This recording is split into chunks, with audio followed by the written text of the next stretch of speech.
You want the best in sports and entertainment. You're listening to The Pete Sheppard Show. Oh,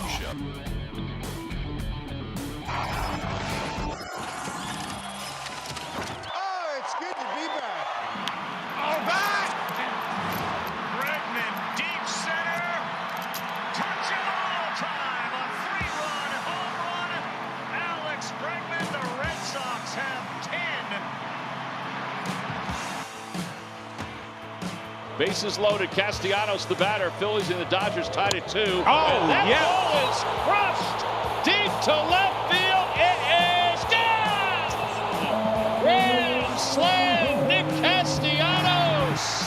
And the Phillies have taken the lead here in the... Oh, I know what you're saying. Where's the Ovechkin cut to lead? Where's the UConn play-by-play stuff? We're going to get to it all. But I thought I'd welcome back my buddy Angel Martinez with the Castellanos grand slam, helping the Phillies to take the series lead and take the series on the Dodgers. Red Sox are on a freaking roll. What a difference a week makes, and we got 90s to talk about. Let's get it going.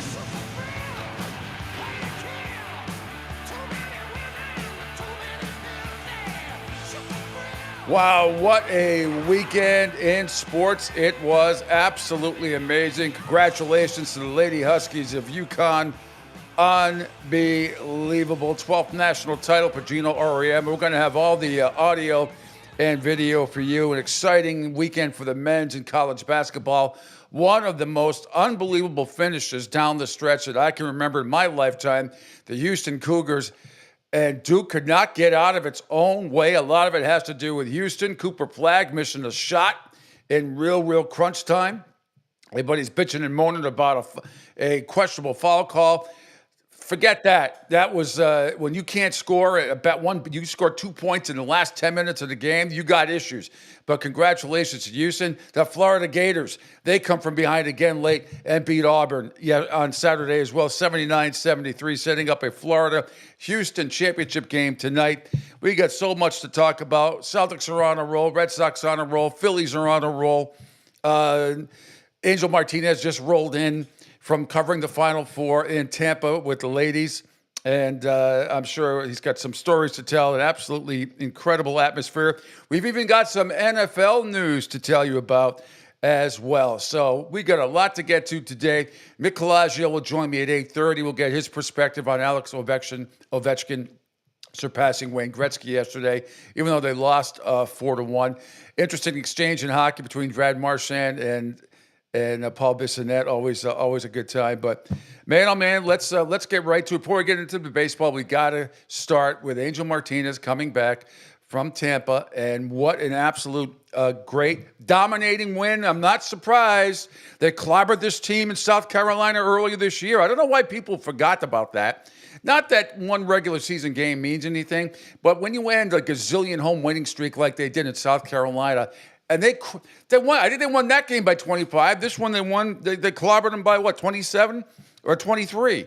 So unbelievable. What was it like, Angel Martinez? Welcome back. How was your time over the weekend in Amalie? It was a lot of fun. There was a lot of moving around. There was a lot of ups and downs. I think at one point my watch stopped counting how many steps that was being taken because of all the shifting and moving that was going on. But good weekend for sure. Started Friday night, obviously, with the girls, the Final Four. And then yesterday, it just seemed like the wind was out of the sails at late in the first. And UConn at that point was not stopping. And they had their foot on the gas. They kept it going. Inside the paint, they were dominant. I mean, they just played in dominant fashion. And just at the half, you could start feeling inside the arena that it was just going to be UConn's day. For Paige Beckers, for Izzy Fudd, I mean, Izzy just was, holy crap, he's just incredible. MVP, baby, MVP. Yeah, it was absolutely nuts. It was fun to vote for the MVP. I will say that much. It was a lot of fun. It was a good time, but UConn was there was too much. And Dawn Staley, you can almost kind of sense from way up in the press box, her just looking over at Gino saying, "I know I got to give you that hug. I know you're freaking beating me again," but. The problem, I think, started even Friday night with Dawn Staley in South Carolina, where you could just see Texas in the first half was pretty much almost all Texas, and Dawn Staley started switching out her bench early on within the first 5 minutes on Friday night. But it was no matter what she tried yesterday, it wasn't working. Yeah, and they dominated Texas like UConn dominated that. I don't know. You got to remember too that UCLA was the #1 overall seed. I know USC's best player went down, and I get that. I don't care if she played or not. UConn would have beat them too. But UCLA was the #1 overall seed, and they got demolished by the Lady Huskies. Yeah, I mean, creamed. I mean, I've never seen, except for UNLV winning by like 31 time over Duke. That was huge. But you just don't see teams get clobbered like that, men or women, in the Final Four, and they just manhandled UCLA like something I've never seen. So I'm not surprised. I thought UConn would win it all. We talked about it all last week. I thought it'd be UConn and South Carolina in the finals, and you made a great point. South Carolina, because of the depth of UConn and because they just have better play, they ran out of gas. They just ran out of gas, and this probably could have been a lot more uglier than it was. But nevertheless, what a day! What a day for Ozzie Fudd. Sarah Strong might be the best of all of them when it's all said and done. She's just a baby. Yeah. She's just 17 or 18 years old. And she's only a freshman. They're talking about her being the best of all time at UConn, which we seem to say a lot every several years. But the pride from Hopkins, Minnesota. My friends in Minnesota will love that. Paige Beckers. Good for her, 17 point, very emotional. We got a lot of video. Ozzie Fudd can't say enough. Did you see her mom? Did you see the photos of her family? Her mom had a great shirt on, said like, "What the Fudd is this?" or something like that. I mean, it was that's got to be a tough name. When how many Elmer Fudd jokes has she heard her entire life? But she is an outstanding basketball player. She outstanding basketball MVP 24. Did you vote for her for MVP? Oh yeah. Yeah. You had a couple of choices up there, but I definitely voted for her. You can just tell, even when I had pushed it out on social media at the first half, you're up. You're on a roll by 13 points at the half. Just you as a single player, that it was just going to be a magical night for her, and that's exactly what it was. And so, Fudd and Strong. I mean, come back next year. Connecticut's going to run it back, and they know it. They can feel it. They're going to run it back. And South Carolina's going to have to make plenty of adjustments during the offseason, figure that one out, but. I loved, the T-shirt was great. It was Fudd around and find out, and that was created by her mom. I thought that was that's what it was. I couldn't remember what it was. Yeah, Fudd around.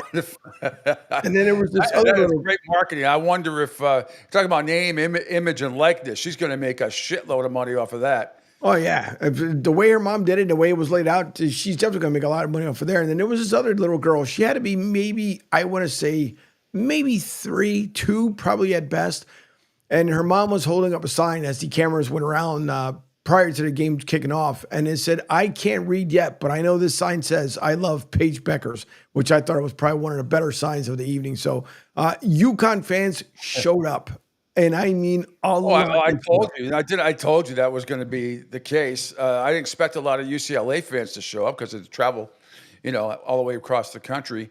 Texas, but I knew UConn would dominate. The fan base. It wasn't even remotely close. No, it wasn't. And then I felt back at the hotel where we were at. There was a lady who walked up to us who came from South Carolina, gave us 2 South Carolina Gamecocks rally towels, which I thought, it was really nice of her to do so. So thanks to the lady who gave it to us. But it was one of those things you could just feel it in the atmosphere how it's going to go for UConn. And here's the other kind of kicker to this as well. It's funny how people will say certain things that, you can't say this, you can't say that. It still took me Sunday when people were yelling, "Game, Cox." And I'm thinking, you guys have a problem with everything else, but you have no problem screaming out Cox all over the place. I just thought it was the most hilarious thing, but there were probably more cameras in that joint than inside of like the Bugsy Malone lineup. I mean, there had to be easily over some 600 photographers. And when you go into the media room, you can freaking forget about it because the wave of photographers that were in front of you, you felt like when you were downstairs trying to get a word in edgewise, like you were back upstairs in rafters. There were so many cameras in that place. It was absolutely insane. Price of fame, baby. Get used to it. Been there, done that many times. That's what it is. It is, talking worldwide coverage. You talk about two of the great coaches, and Gino Auriemma, maybe the greatest coach in the history of women's college basketball. And obviously Pat Summitt is up there as well, no question about it. But Gino continues just to do what Gino does. He's an unbelievable recruiter, unbelievable talent.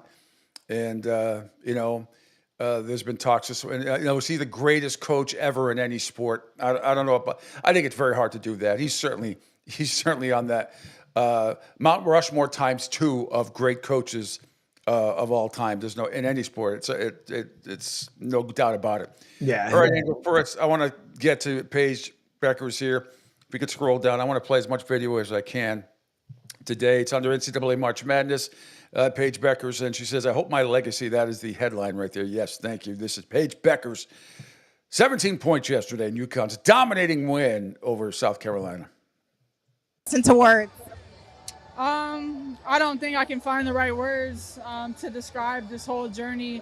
Just gratitude, faith, determination, trust, belief in this team and who we are, and just a story of adversity, overcoming adversity, ups and downs, so just staying to it, sticking together, being unaffected, and wow, I can't even put into words. It's been 9 years. What about this group got the job done to bring it back to Stores? There was just a connectivity to us that we weathered some storms throughout the season. We had people in and out of the lineup once again, but we just stayed to it. We just stayed connected.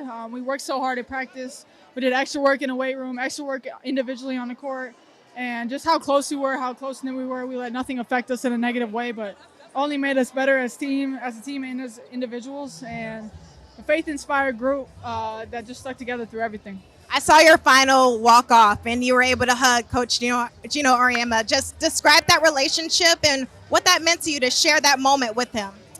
It means everything. Just a 10-second interaction eclipsing a whole 5-year journey of ups and downs, and of me trusting him and him trusting me, and some days hating each other, some days loving each other. Beautiful story of tough love, and the person he shaped me to be and the person he's helped me become, I could never thank him enough for it.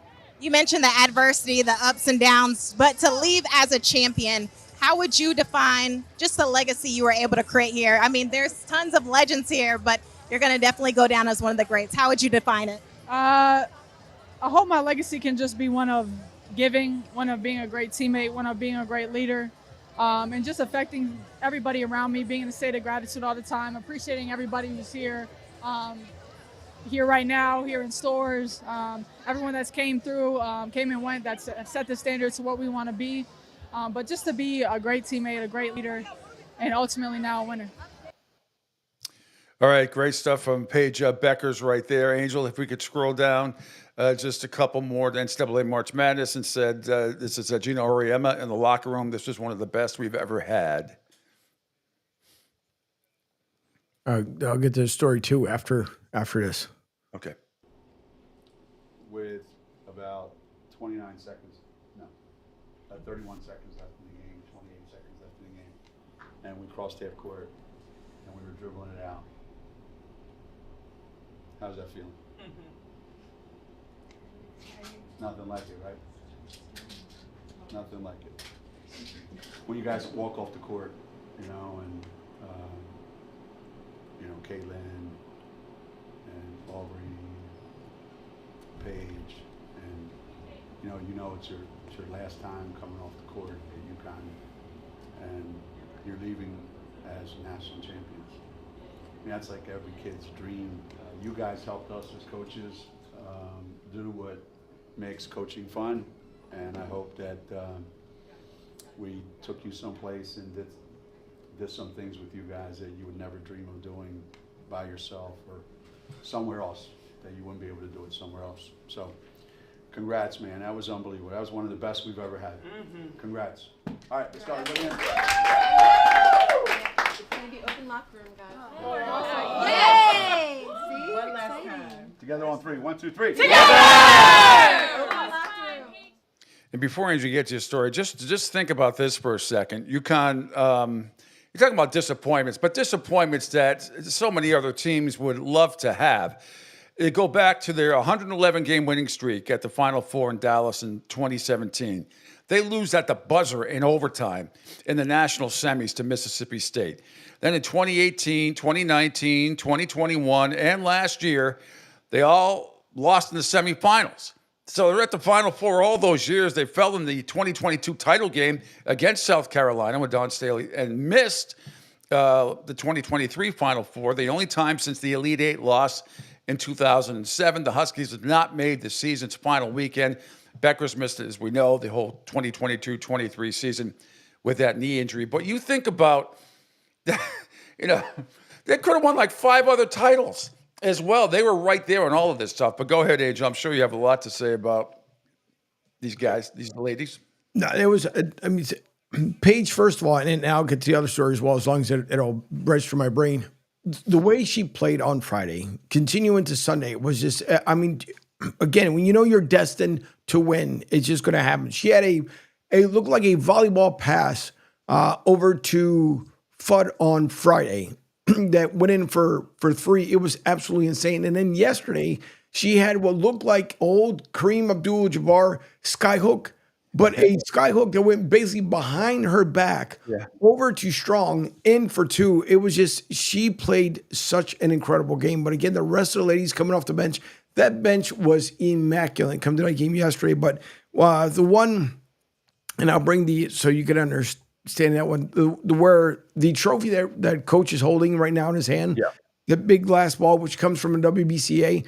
So he held it, and he waited a little bit to say something, which is like really quick. It wasn't much as they awarded it to him, but he hands it over, and I think it was over to Strong, basically saying, "Oh, like you can, if you're kind of reading the lips from way up above."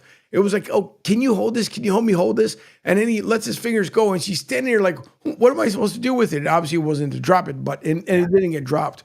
But you can just tell, even with Coach, Ariama. I mean, it's just he didn't have like almost the right stuff to say because he knew the performance that these ladies had put together. So it was a lot of talk about that. Over at the after party, there was a lot of fun talk about how the performance was for UConn, and then there was Well, let's stop right there. Where was the after party? Was it a media thing? Was it coaches and players too, or what was that? What was that all about? So it was a media thing with the on the after party. The coaches, we thought that the coaches would end up showing up. So we don't know if they had something different that had happened, or just because of the length of time afterwards, it was all said and done.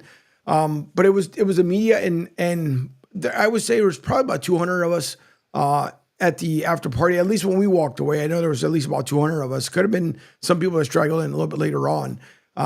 But I mean, everybody was talking about the game and how Paige looked and how Connecticut just a dominant fashion of the play last night. So it was a lot of good chatter. A lot of us were up in the press box. We're even talking throughout the game. And there was times where you felt like, usually the bench of guys and girls, they stand up and they hold each other back. That's kind of the way it felt yesterday up in the press box. It was nuts. And by the way, kudos to how they put it all together. The halftime shows were just as crazy ridiculous as the games, but it was just, UConn will be running it back come next year, and nothing to take away from Dawn Staley for what she did for her season as well, because they did not go away with their heads held down and felt like they didn't accomplish or get the mission accomplished. She walked off that court on Friday knowing that, I need to do a little bit better, and it did not come together for them yesterday. Yeah, well, I mean, I'm sure South Carolina will be back next year as well. They'll be in the mix. I thought that Sarah Strong, one of my favorite plays, it was early in the second quarter, and she had a massive block on what's her name, Raven Johnson, just like, get this Wilsonburg, get out of my face, stay out of my kitchen. And I say that about men too, so don't get all sexist on people. It's not about. I always say, get out of my kitchen. I say that all the time when watching the men on any type of block. Right. But that kind of set the tone right there. I was like, after that, I was like, South Carolina is dead. They're going to get crushed. Like I said, I mean, this team beat UCLA. UConn beat UCLA. They beat USC in the regular season too. They beat everybody. They lost. Their last loss was February 6th, I believe. It was at Tennessee. And then they lose another game after that. Yeah. Good morning, Dylan. How are you? Morning, Dylan. So yeah, I'm not. It doesn't shock. They clobbered South Carolina at their building earlier this year. Clobbered them. Ended South Carolina's whatever that was, 77 home game winning streak, whatever it was. Tim says UConn. South Carolina had no answers. You're right, Tim. How you doing, buddy? By the way, it's a congratulations in order to you and Tim and your lovely significant other, Carolyn. Did I see anniversary something pictures over the weekend? If so, congratulations to you guys. Awesome couple there. Anyway, so UConn wins. After the game, let's see. After the game, did have it there. Where is...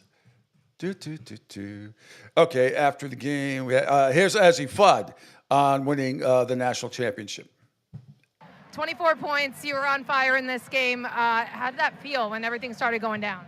I mean, it feels incredible to be able to be on this stage with your team, see the ball going in, not just for myself, but to see all my teammates playing well, making plays, not even just making shots, but playing great defense, making plays for everyone else. It was an incredible feeling. The emotions coming off the court at the end. Paige was very emotional. What did it mean for this group to win this national title? I don't have words for it right now. It's still like, it doesn't feel real. This doesn't feel real, but this group is so special, everything we've been through. So to come out like this, so we could feel it. We knew we were going to win, and it's just so special. I don't have words. When did you have that feeling that you guys were going to come out victorious? I feel like we knew this whole tournament, and you don't want to ever get too confident. So we played hard, never took anything for granted. But I feel like we just had that feeling, that confidence about us. We had so much belief, and not just ourselves, but every single person on our team. You talked yesterday about how much it meant with you going through your injuries, Paige going through hers, for you guys to come back, enjoy this, to get to celebrate by cutting the nets. Just how magical is that moment? Words don't describe it, and it's not just me, not just Paige. Aubrey's dealt with so much stuff, Caroline. So just this whole group to be able to do this together, it means so much. Yep, there it is, the MVP of the tournament. Azzy Fudd. She's from Virginia, I believe, originally. 24 points there, so great job. UConn routs South Carolina 82 to 59. Dylan. What I was going to ask you about the drinks and food at the after party, Angel. How was that? The drinks and food were really good, even though obviously I don't drink, but they had yeah, it was. So you had when you first walked in, it was a sangria that you end up having. That's the first time I ever had it. To me, whoa. You never had sangria ever? No, ever. That was the first time. Really? Yeah, it's the first time. There's plenty of sangria in Puerto Rico and a lot of other countries too. There sure is, but I don't drink. So no, I know that, but to not even have a sip, to me, it's a little too sweet, too much sugar for me. But really, well, yeah, it's blood. Yeah. it's sangria that are not blood, type. They're not, usually they are. But anyway, I hope you took a sip and enjoyed it. No, I definitely did. It was and the guys who were there, who were serving us, and I mean they were absolutely terrific. But it was the first time. To me, it felt like a spiked Welch grape juice. It just, in my opinion, that's what it felt like. No, well, you know what? When you're in a after party like that, I'm sure it probably wasn't full of a lot of alcohol, but no, sangria is done. It's pretty good chunk of alcohol and regular fruit. I hope they didn't use canned fruit. I hope they had regular fruit. That's the whole key.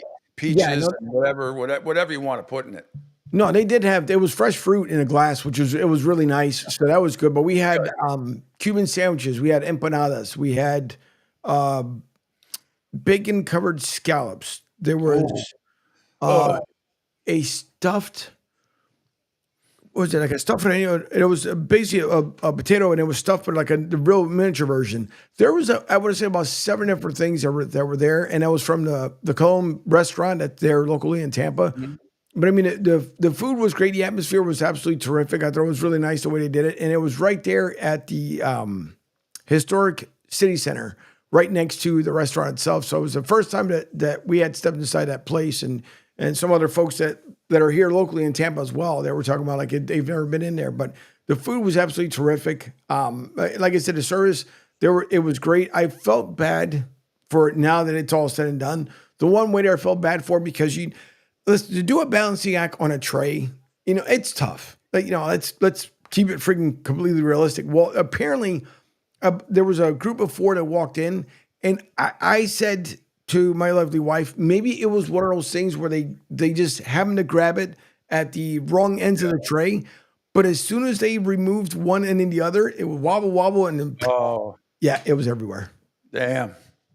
Well, it happens. What are you going to do, especially with a room full of crowded people? It happened. Well, that's good. I'm glad the food and the drinks were flowing. That is outstanding. So what time did you end up getting home? I want to say we're probably home by 3:45. In the morning? Yeah. This morning? Yeah. Oh, my God.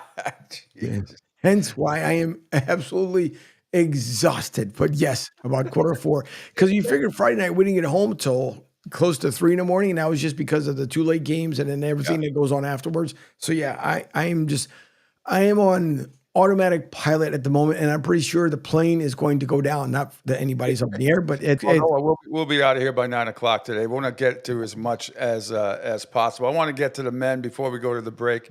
Unbelievable game between the Gators and Auburn. 79-73, Florida on top. And I'll tell you what, there's a lot of highlights for this one, especially Elijah Martin's dunk here. Against him. Now he's knocked away by Chinyelu. Pettiford never got the shot off. Martin. Oh! Martin with a signature slam. Sent it in. Big fella. What a challenge at the rim. That might have been the dunk of the year. That put them up 66 to 63. Let's see. Afterwards, let's get to the final call. Nice sealed by Howe. Trips it up. Gets it to go. And the harm. What a seal to get the inbound toughness personified. And it's over. A return to national prominence for the Gators. Yeah, Walter Clayton Jr., thanks to CBS with the call there. Walter Clayton Jr. having the NCAA tournament for the ages. Gators finally getting another shot at the title. Clayton was unbelievable. 34 points, 5 3-pointers, giving the first consecutive 30-point games this deep since Larry Joe Bird did it for Indiana State back in 79. And Florida beat Auburn 79-73. Absolutely unbelievable game. After the game, you had Todd Golden on Walter Clayton Jr. and the Gators' performance. Todd, you guys were down 8 at the half. How'd you flip this so well? We talked at halftime. We didn't do a good enough job in the first half of being ourselves. I thought we were bad on the scouting report. I thought Auburn took the fight to us, and they were playing great, and we were on our heels a little bit. Second half, we just talked about getting back to ourselves, trying to throw the first punch, and initiating the contact. We did a much better job of that in the second half. Walter Clayton, All-American. He played like the player of the year. How do you describe what you saw? He is. He is. He obviously didn't win the award, but now I'm so proud of him and happy for him that everybody nationally is able to see what he's been doing for us all year. Best guard in the nation. There's not one player in all of America that you would rather have the ball in his hands with the game on the line. Elijah had an emphatic dunk, maybe the dunk of the year. What did that do for the bench and everyone to get everyone going? It was a huge momentum play, 50-50 ball in the middle of the court. He wins the battle, and he takes off what felt like from the free throw line, skies, dunks. It was a huge momentum play that really got us going in the second half. You said Bruce Pearl was the reason you're the head coach. You had to get through him to the final. How do you describe that? I'm really just so proud and happy for my team, my staff, my players. It's a little bittersweet, to be honest. I feel for those guys. I know how difficult it would be to not be able to play on Monday night, and I'm incredibly grateful for everything they have done for me. But I'm really happy we won, man. I'm happy we're playing on Monday night. All right. Meanwhile, Elijah Martin talked about his big dunk in the Gators' big second half. All right, thank you, Elijah. You guys are down 8 at the half. How did you flip this? We came out with more energy and focus. We just had to, just play tougher, and we did that the last 20 minutes of the game. You had the dunk of the tournament, maybe the year. What did that feel like to pull that off? It felt good. I ain't caught a body all year, so when my teammates told me it's going to happen in this game, and they did, so. On a Final Four floor 2 years ago, you had a heartbreak. Buzzer beater, Lamont Butler, San Diego State beats Florida Atlantic. What does it feel like now to take that next step, and you're going to play for a championship on Monday night? It feels amazing, because it came down to the last two possessions. It could have happened again, but God willing it didn't. And, we're special, man. I think we're ready. We're ready. Yeah, I can't wait. Wish the game started an hour earlier, but, it'll probably be starting about 10 past 9 tonight when it's all said and done. All right, quick break. When we come back, right into the Houston-Duke game. It was unbelievable. Now, I know Tim's like Duke choked. Did Duke choke, or did Houston force them to play that way?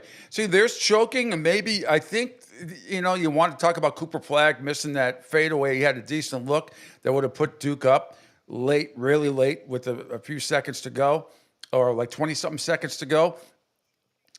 But and there was a questionable call that, a lot of people thought went, Houston should have been called for a foul and this, that, and the other.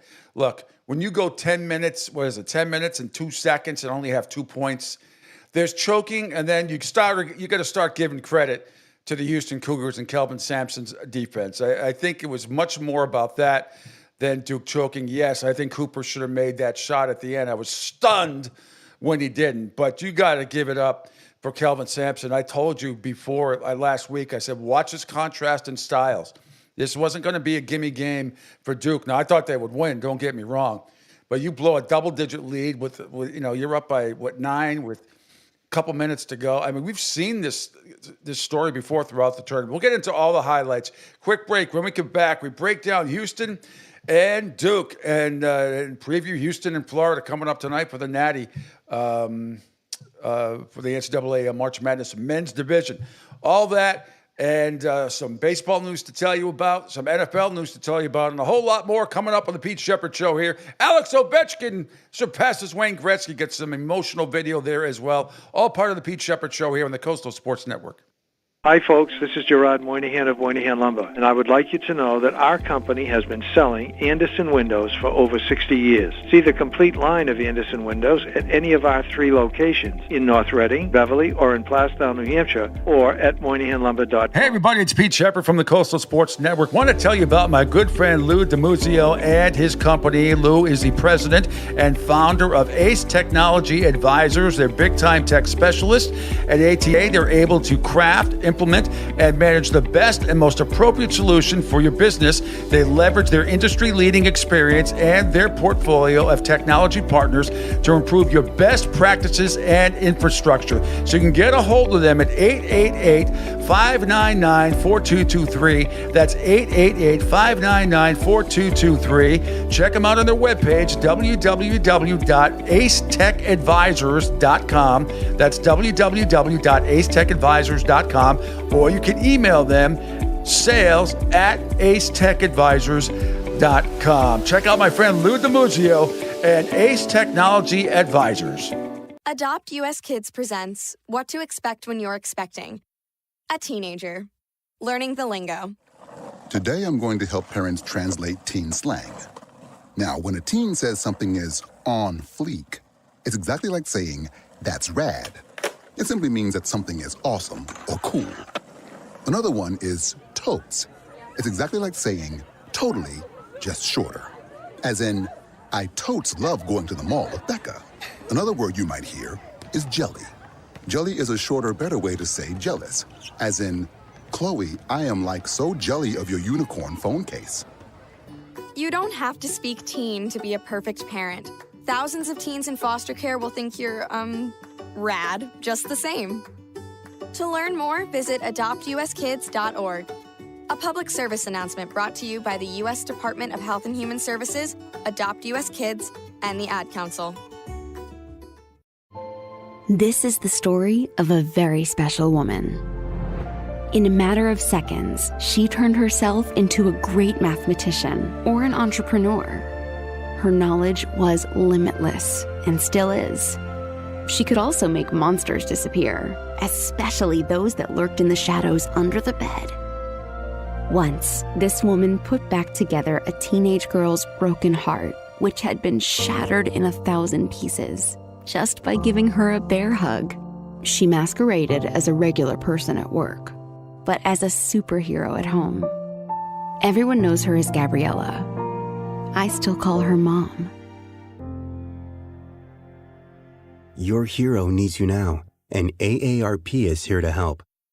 Find the care guides you need to help, complete with tips and resources at aarp.org/caregiving.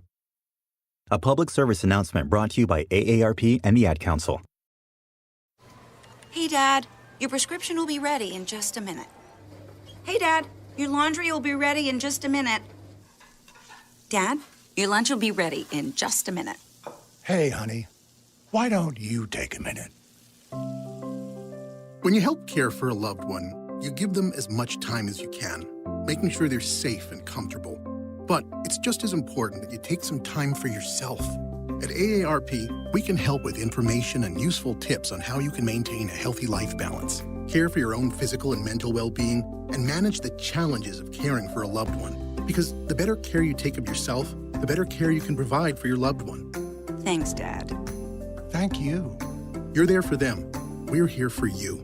Find free care guides to support you and your loved one at aarp.org/caregiving. That's aarp.org/caregiving. A public service announcement brought to you by AARP and the Ad Council.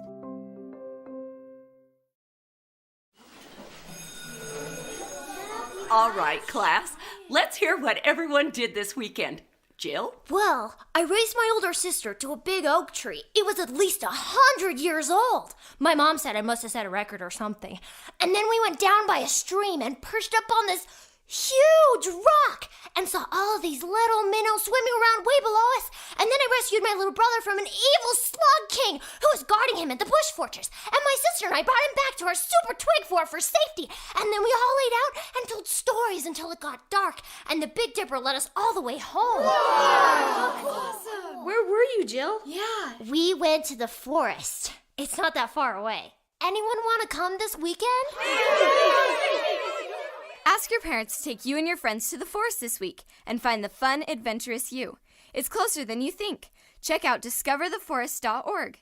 Brought to you by the U.S. Forest Service and the Ad Council. The Pete Sheppard Show. It's fun for the whole family. If it's dysfunctional.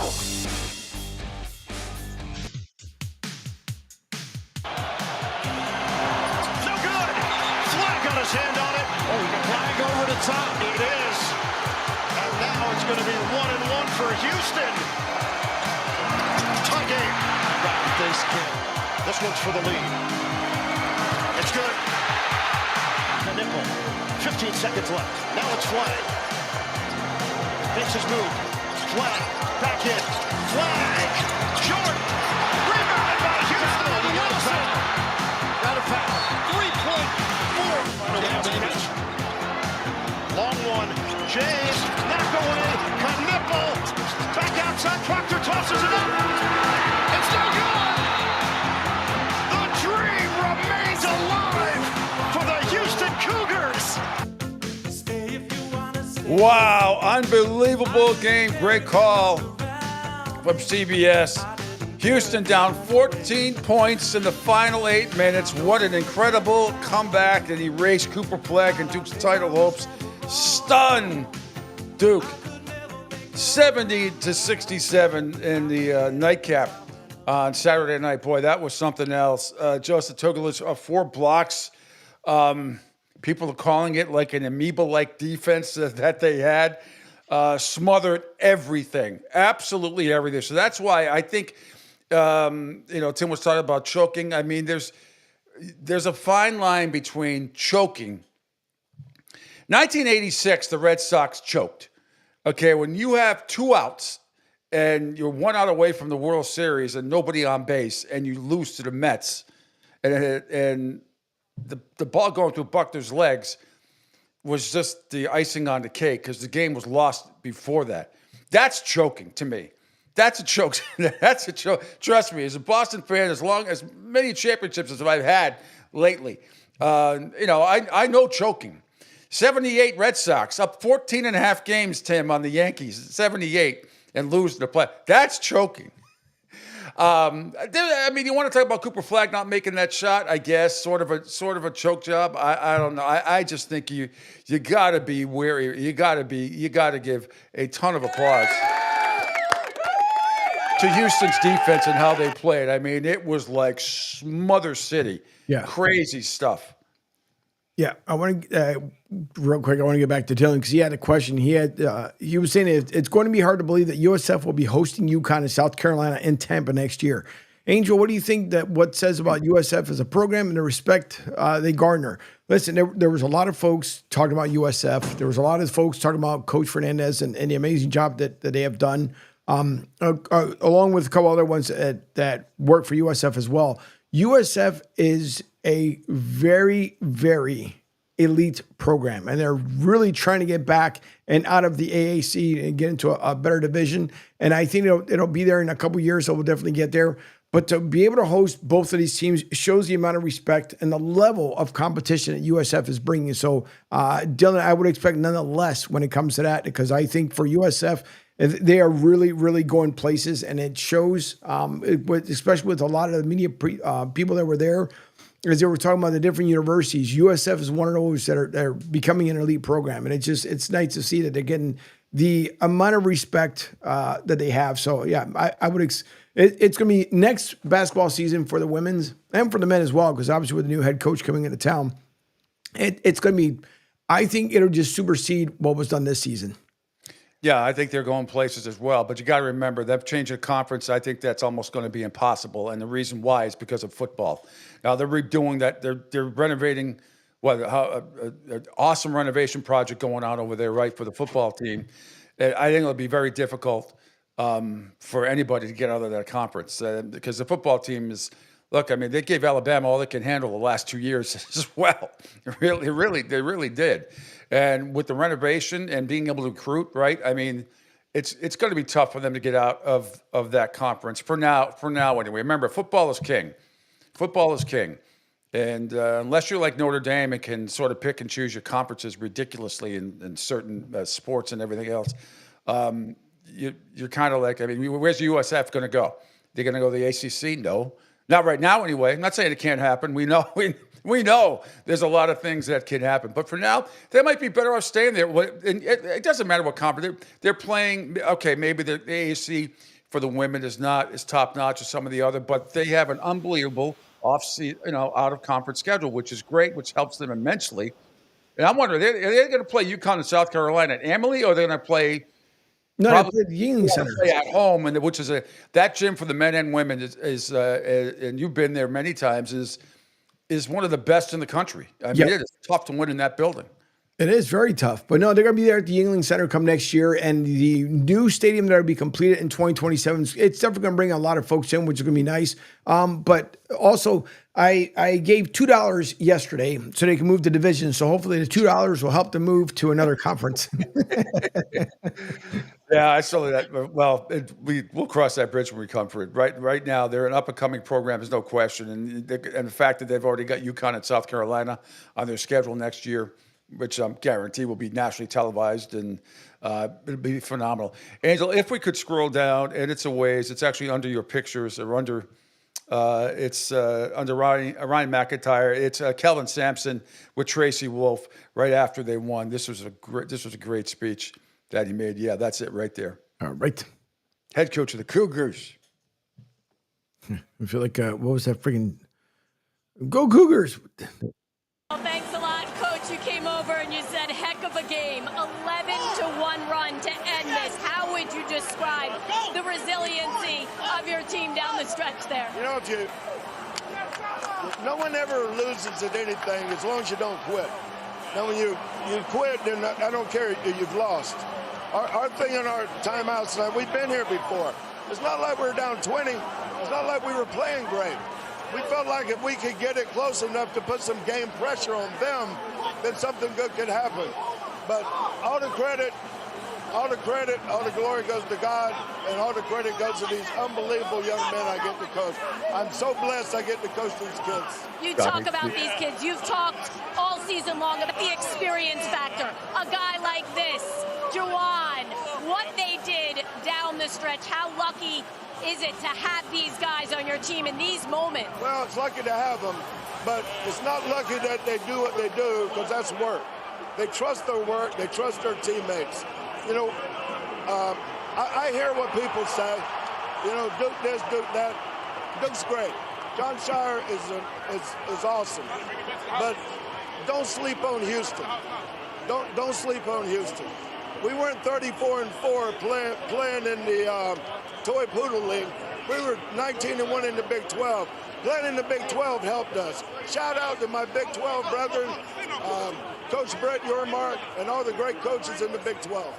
Well, you're headed to a national championship game on Monday. Yeah, it's great stuff, and rightly so. Houston didn't get a whole lot of respect as a number one seed. Now, I had them losing to Gonzaga in the second round, but it's not because I thought they were a bad team. I thought it was Gonzaga. It's one of those things you pick. I mean, I got pretty much now I'm down to like 85% as opposed to 91%, which I was going into the Final Four, but because I didn't have Houston and I had Duke and Florida in the final, still have Florida winning it. I still got an attaboy cut. I don't know what the ESPN poll, I don't know what you get finishing in the top 85, 90%. Probably nothing. And I expect nothing. You know, it's just a pride thing. You want to see what happens. But the Cougars they've been unbelievable. You look at what they've done all year long and what they have done in this tournament. Their defense is going to be, I'll tell you what, Florida's going to be in for one hell of a game tonight. That game, the Gators favored by 1.5 in that one. And I think the last 5 national champions, Angel, when the point spread has been -1 or -1.5, I believe I saw that stat this morning. They've all been, the last 5, and not every championship is -1 or -1.5, but the last 5 that have all been 1-point wins by one team or the other. So take that into consideration. You might want to tease whatever team you want to win and the over or the under. Yeah. Do we know somebody can create T-shirts real quick and we can put the TPL, the Toy Poodle League? I'd stick Notre Dame in that one. That's just me. We digress. Here's Juwan. You just heard Tracy Wolfen. You heard Kelvin Sampson mention Juwan Roberts. Here is what he had to say after the win.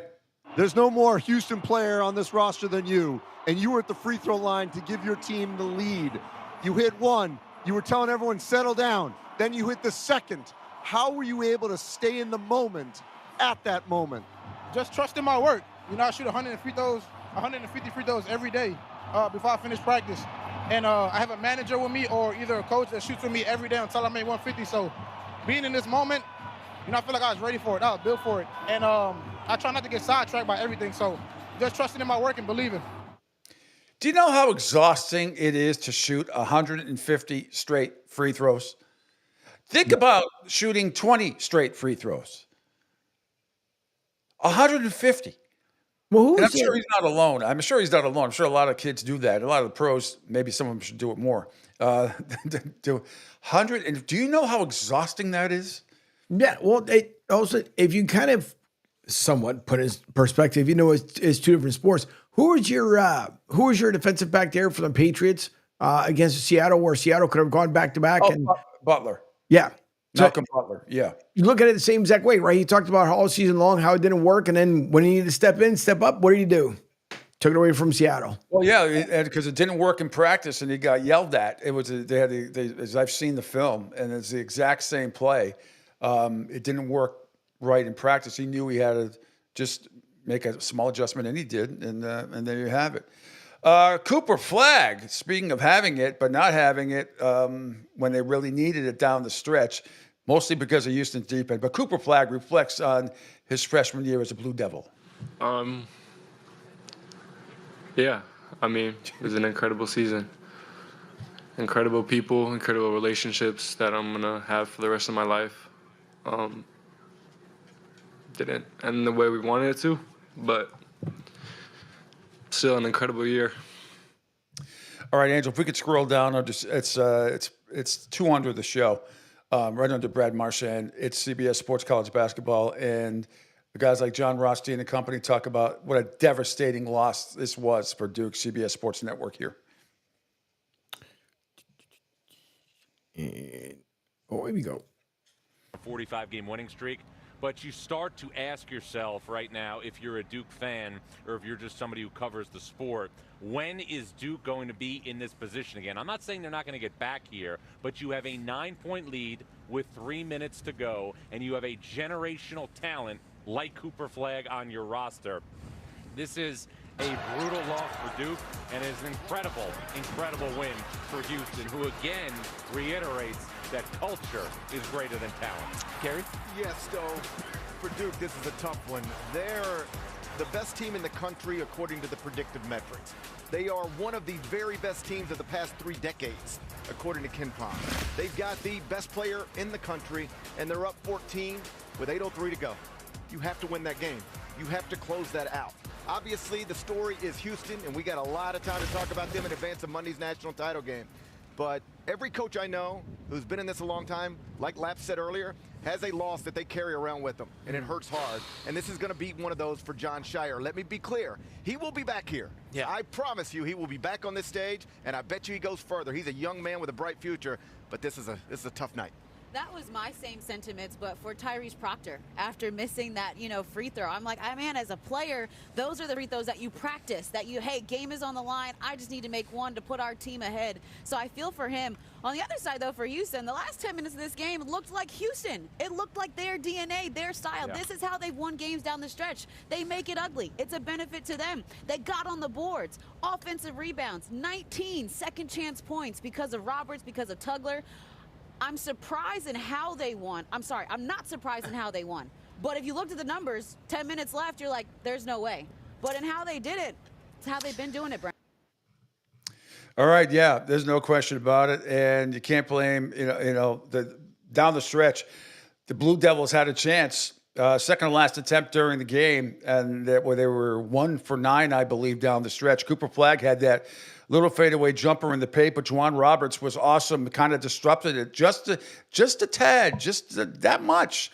And that's all it took. And then a desperation heave by Proctor at the end, caught nothing at the buzzer and sent Flagg and company out of the Final Four. And congratulations, absolutely, Houston. And that should be a hell of a game tonight. I'm still picking. I picked the Florida Gators. I think it's going to be extremely close. Probably a game that's decided by 3 points or less. Wouldn't be shocked at all. So my advice is bet the money line for your favorite team, so you don't have to worry about points. Well, of course, if you're taking the 1.5 with Houston, then you want the 1.5. But I would suggest just taking the money line, because these games have a habit when they're 1.5 point favorites or less of being extremely, extremely close. So, all right, let's move on to Alex Ovechkin. And if we could, Angel, got the video of it.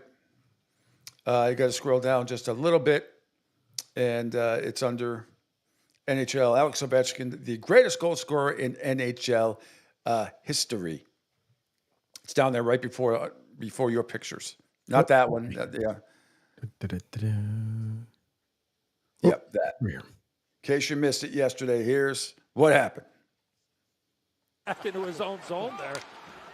But no, look, he's just trying to find a seam and know that, hey, I'm going to try to force it to him if he's open. Here is Ovechkin. Shoots. He scores! He scores! Number 895! Back into his own zone. Wow, that was something else. Alex Ovechkin. That's the only goal that the Washington scored. They ended up losing on the island by a score of 4-1.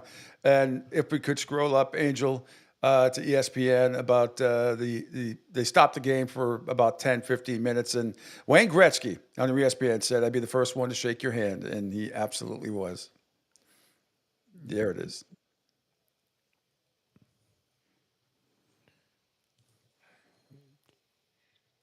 Thank you all so much, Alex. I said I'd be the first guy to shake your hand when you broke the record. And I wore this pin.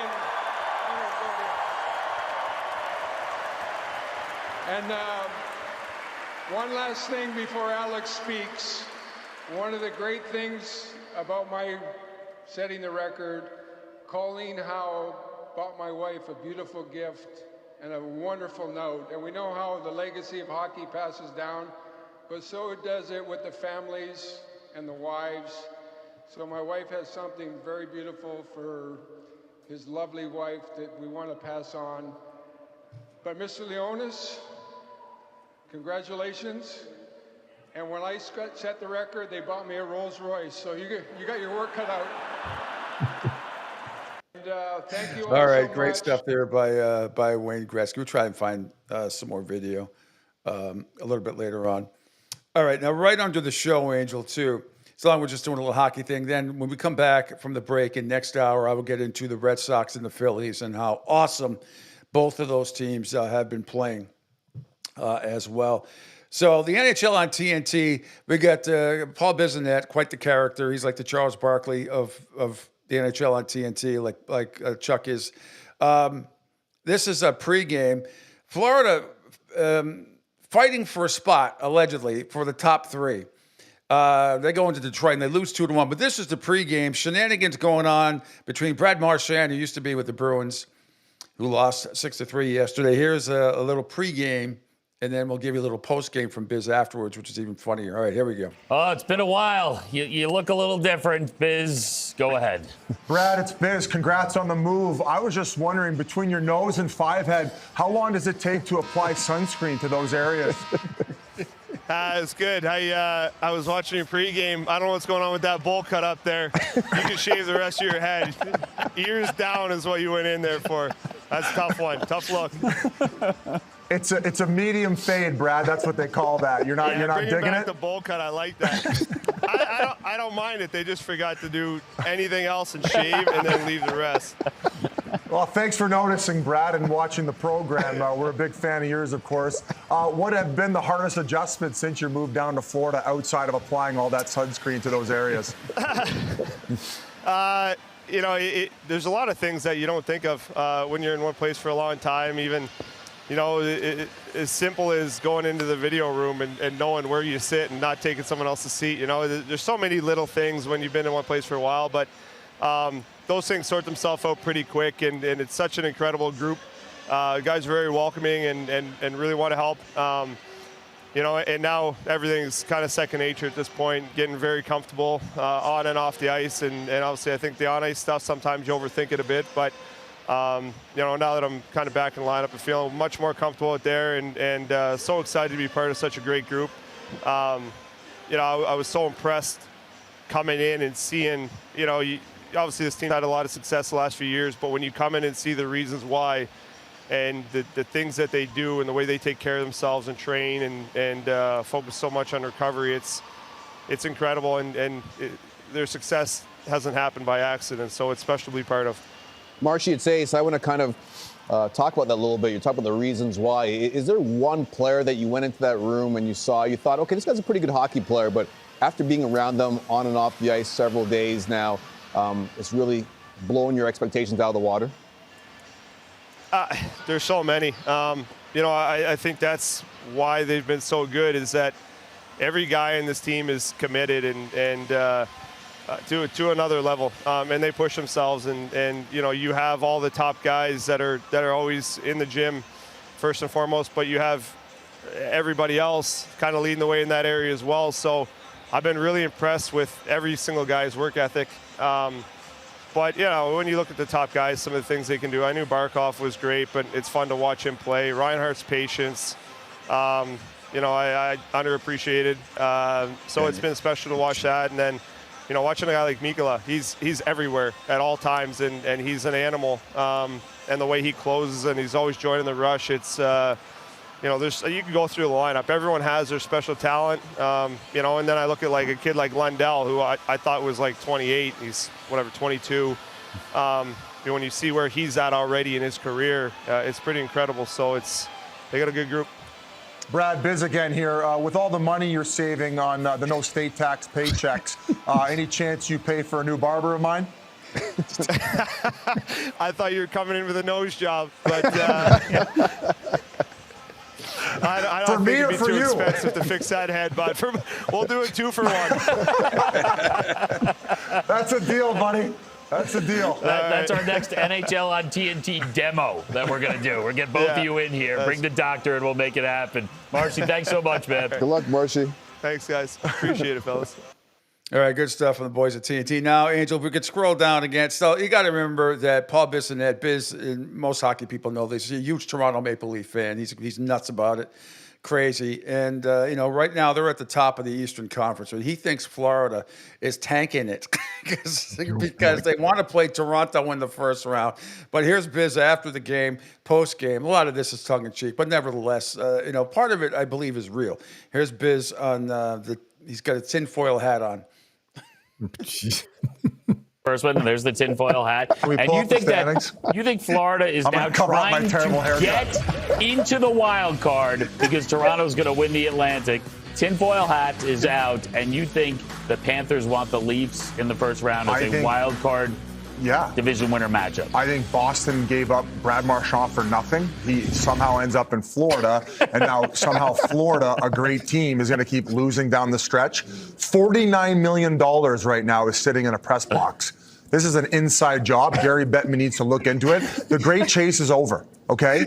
That is behind us. He needs to do his job and look into what Paul Maurice and the Panthers are trying to do to my Toronto Maple Leafs. We want the Battle of Ontario and the Battle of Florida. Let's stick to the script.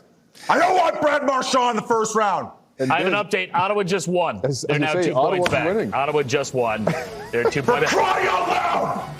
Get Brad Marchand out of my face, out of my life, at least for the first round. Gary, do your job! I need that hat. And a lot of it goes back to the Bruins beating Toronto multiple times over the last decade in the postseason. But you got to understand, Biz, and I know you know this, it doesn't matter who Toronto plays in the first round. It'll be dramatic. It'll be awesome. Fans will be going nuts. And in the end, they're going to want to jump off the closest bridge again because the Maple Leafs, it's inevitable that they will lose in the first round. It's just what they do. It's just what they do. They're going to change the Maple Leaf to some sort of an emblem with all the first-round playoff losses they've had in the last 60 years. Telling you, you talk about marketing geniuses. They are the Red Sox fans. They are the Red Sox of before 2004. There's no question about it. So do they belong in the Toy Poodle League? We should put them on the T-shirt as well. No, they do great in the regular season for much of this stuff, or very good anyway. They just cannot get out of the first round. Guaranteed, whoever they play in the first round, it's going 6 or 7, and they will lose, probably in overtime, dramatically. All right, Phil Castanetti, Sports World in Saugus, Mass. is New England's place to buy or sell the finest in sports memorabilia.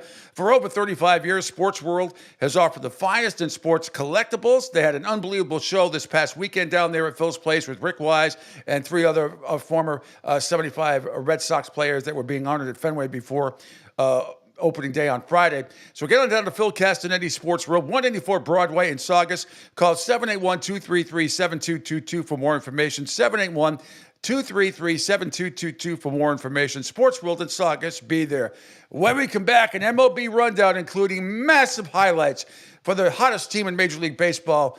Well, I'll give it a tie. The Red Sox and the Phillies, the 2 hottest teams in Major League Baseball. We'll get to all their highlights coming up next here, the Pete Sheppard Show on the Coastal Sports Network. Hi, folks. This is Gerard Moynihan of Moynihan Lumber, and I would like you to know that our company has been selling Anderson windows for over 60 years. See the complete line of Anderson windows at any of our 3 locations in North Reading, Beverly, or in Plastown, New Hampshire, or at MoynihanLumber.com. Hey, everybody, it's Pete Sheppard from the Coastal Sports Network. Want to tell you about my good friend Lou DiMuzio and his company. Lou is the president and founder of Ace Technology Advisors. They're big-time tech specialists. At ATA, they're able to craft, implement, and manage the best and most appropriate solution for your business. They leverage their industry-leading experience and their portfolio of technology partners to improve your best practices and infrastructure. So you can get a hold of them at 888-599-4223. That's 888-599-4223. Check them out on their webpage, www.acetechadvisors.com. That's www.acetechadvisors.com. Or you can email them sales@acetechadvisors.com. Check out my friend Lou DiMuzio and Ace Technology Advisors. Right now, our country feels divided, but there's a place where people are coming together. I gotta tell you, I was nervous to talk to someone so different than me. Me too, but I'm glad we are. Love Has No Labels and One Small Step are helping people with different political views, beliefs, and life experiences come together through conversation, and it feels good. Wow, your story is so... Interesting? Yeah.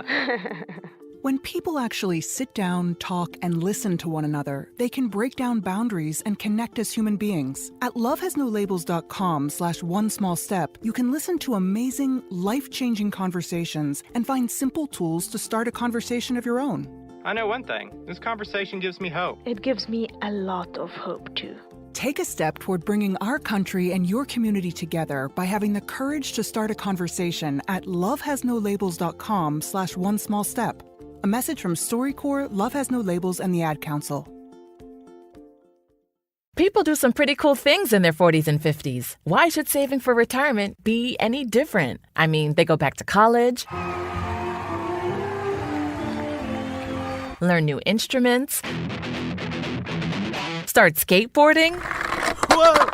Okay, maybe that one's not for everybody, but saving for retirement is. With aceyourretirement.org, you can get on track with your retirement savings no matter your age. Just have a 3-minute chat with Avo, the friendly digital retirement coach from AARP. You'll get personalized recommendations based on your input that are easy to understand and work with your lifestyle. It's quick, easy, and free. Plus, it's sponsored by AARP, so you know they got your back.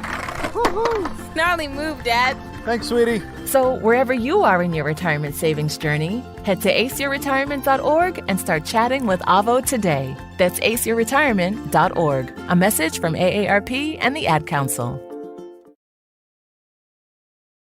Adopt US Kids presents What to Expect When You're Expecting. A teenager. Learning the lingo. Today I'm going to help parents translate teen slang. Now, when a teen says something is on fleek, it's exactly like saying, that's rad. It simply means that something is awesome or cool. Another one is totes. It's exactly like saying, totally, just shorter. As in, I totes love going to the mall with Becca. Another word you might hear is jelly. Jelly is a shorter, better way to say jealous. As in, Chloe, I am like so jelly of your unicorn phone case. You don't have to speak teen to be a perfect parent. Thousands of teens in foster care will think you're, rad, just the same. To learn more, visit adoptuskids.org. A public service announcement brought to you by the U.S. Department of Health and Human Services, Adopt U.S. Kids, and the Ad Council. This is the story of a very special woman. In a matter of seconds, she turned herself into a great mathematician or an entrepreneur. Her knowledge was limitless and still is. She could also make monsters disappear, especially those that lurked in the shadows under the bed. Once, this woman put back together a teenage girl's broken heart, which had been shattered in 1,000 pieces, just by giving her a bear hug. She masqueraded as a regular person at work, but as a superhero at home. Everyone knows her as Gabriella. I still call her Mom. Your hero needs you now, and AARP is here to help. Find the care guides you need to help, complete with tips and resources at aarp.org/caregiving. A public service announcement brought to you by AARP and the Ad Council. Don't spaz out because your team lost. Let Pete do it for you. Now, back to the Pete Sheppard Show.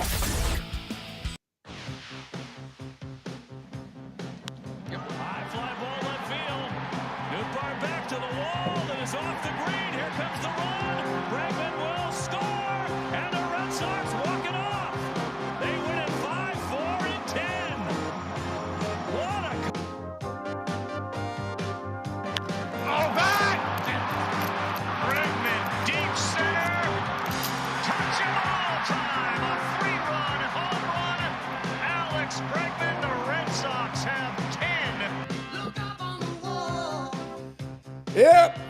Scored 3 touchdowns last night, 18-7 in the nightcap. Red Sox have won 5 in a row. They sweep the St. Louis Cardinals back to Missouri. Wow, what an unbelievable weekend for the Red Sox. And Devers is back on track. He's hitting like 800 the last 4 games after he I'm glad he listened after we crapped all over him the first 4 games because he was just awful at the plate. But, oh, my God, you talk about doing a 180 and a turnaround and laying off horrible pitches. He's drawing rocks. He's getting 4 hits last night in the nightcap at 2 or 3. Just absolutely unbelievable. Red Sox won game 1 yesterday, 5-4. They whipped the Cardinals 18-7 in game 2 to sweep the series. The only problem I had is on Saturday, and I hate when stadiums do this, and the Red Sox are notorious for doing this. There was no way they were getting that game, and I saw the forecast all day, rain and cold and yucky. As beautiful as it was up there on Friday in the Northeast, it was just as miserable in the Northeast on Saturday. There was no way they were getting that game in. So what do? They let people come in, and they hang around until 2.5 hours, and then call the game. It was ridiculous. So you sit there, they get their little peanut money and beer money and concession money, and then they call it. And the tarp never came off the field. Never.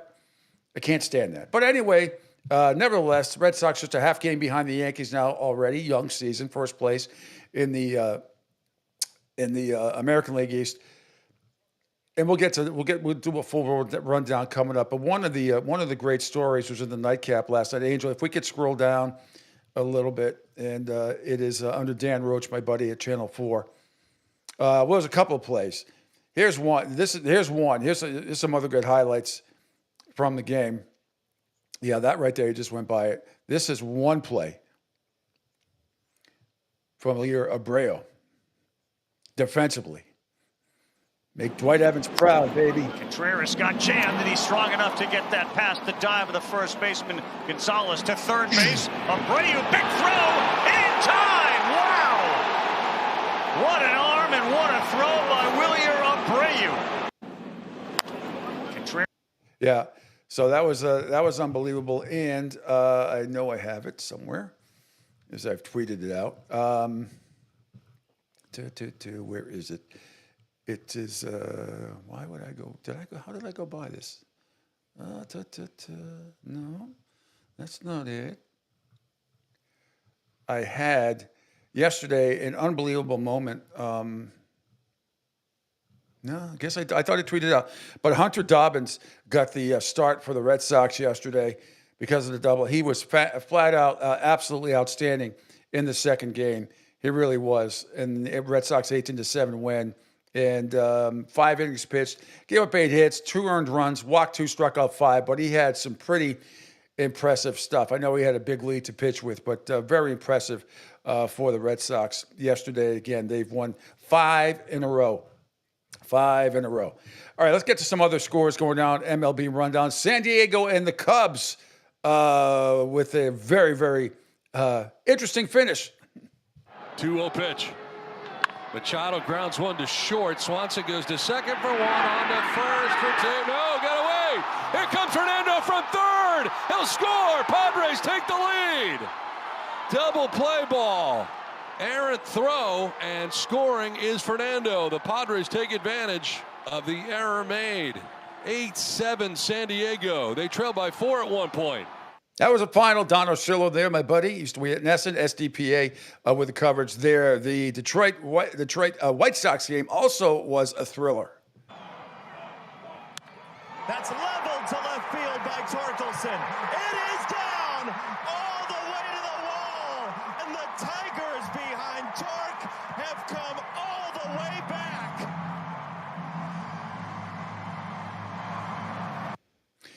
He never said that was the game-winning hit. Tigers won on that 4-3, but their announcer from the FanDuel Sports Network kind of left that out. I don't know why, but he did. Washington and Arizona, and another tight one here. Hurt Josh too. I think it hit him right in the knee.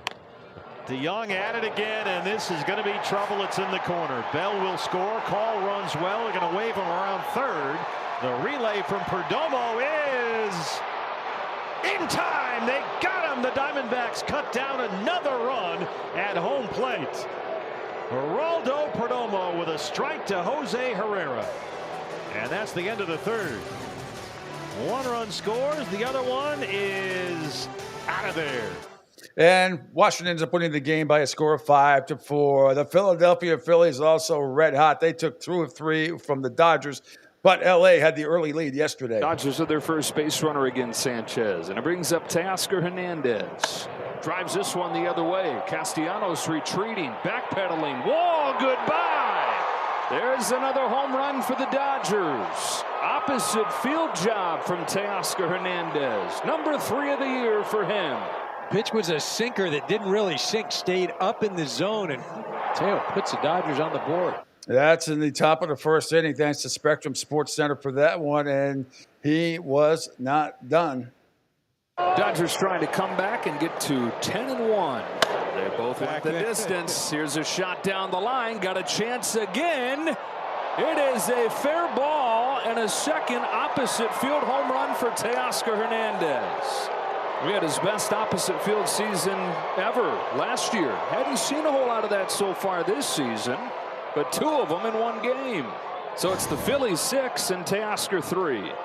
Yeah, I should have waited to play that because this was the big hit in the game, and it happened in the bottom of the 3rd for the Phillies. Bases loaded. Castellanos, the batter. Phillies and the Dodgers tied at 2. Oh, and that yes. ball is crushed deep to left field. It is gone! Grand slam, Nick Castellanos. And the Phillies have taken the lead here in the 3rd. It is 6-2. Love it, love it, love it. 8 career grand slams for Castellanos. Got that balance they were working on this morning. Perfect.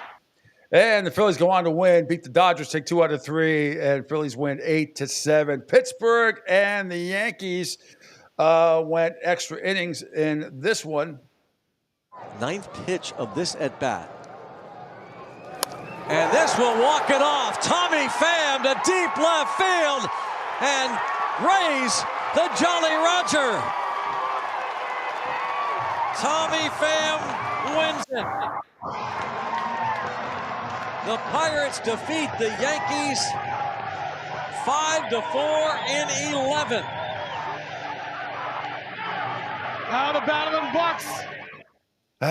Beautiful. Mets beat Toronto by a score of 2-1, but the Blue Jays signed Vladimir Guerrero Jr., a 14-year, $500 million extension. Holy Toledo. You bust. 14 years, $500 million extension. This is an old man. I remember his dad. You probably remember his dad a little bit too, Angel, but his dad could hit. When he was with the Angels, Yogi Berra back in the day, and then I got to see him play live, but Yogi Berra is deemed to be one of the great bad ball hitters of all time. Vlad Guerrero could stand backwards, hit, and somehow tomahawk the ball out. It could be so out of the strike. It didn't matter. Low, high, way outside. He was amazing at hitting bad balls, and much of them for extra base hits, if not home runs. But his son, Vlad Jr., 14 years, $500 million. Morning, Bill, number 1. Oh, yeah, what is my man? Baseball talk like it. Yes, of course. Kansas City in Baltimore yesterday. The Chiefs, the Royals won 4-1. Milwaukee and Cincinnati went at it as well. Milwaukee wins that one. 1-2. Terang goes. Churio deep to left field. Cheerio. And gone. Jackson Churio with a 3-run home run. Got one that he liked. Knocked it out of here just inside that foul pole and left. Second home run of the year. Had 4 RBIs through the first 9 games of the season. And he's got 4 in back-to-back plate appearances here today. Meanwhile, Houston came back on Minnesota. 8th inning, and now Jackson the 9th. Jordan crushes one all the way back, and we are tied up. Upper tank shot for 44. That was a bomb. Astros down 6. Have come back like the Cougars last night at 7-7. Hi, Poppy. Taking the high heat and getting into the upper. Jeez. That has got to feel good for Jordan. 2 pitches, 2 runs in this inning on the big swing from Jordan. Clutch City. Bad loss for the Twins, and here's how it ended, basically. Line drive, base hit to left. 1 run scores. Myers being held up. Astros take an 8-7 lead. Their first lead since the first inning. Houston wins 9-7 on the road. Texas and Tampa Bay, another nail biter in this one. Against him, he might be better that second at bat. 3-2. That ball's hit well. Deep out to right. Gone! He went with a slider, and Seager jumped him. First home run of the year for Corey Seager, and it breaks the tie in the 6th inning. Seager. That's an officer and a gentleman thing. But they weren't there. That made it 2-1 Texas. That was in the bottom of the 2nd inning, thanks to the Rangers Sports Network. And then the Rangers walk it off. And Heim shoots it out to center. That's down, base hit. Here comes Smith. He'll score! And the Rangers have won it in the bottom of the 9th inning.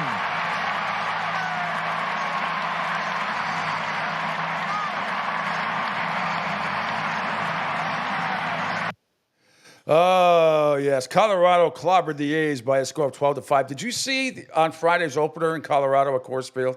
Did you see the weather? It was a blizzard. They played through it. There were snow squalls through the whole game. It was unbelievable. Right. It's what happens when you want to start baseball earlier than what it used to be. And so now you have to deal with the inclement weather.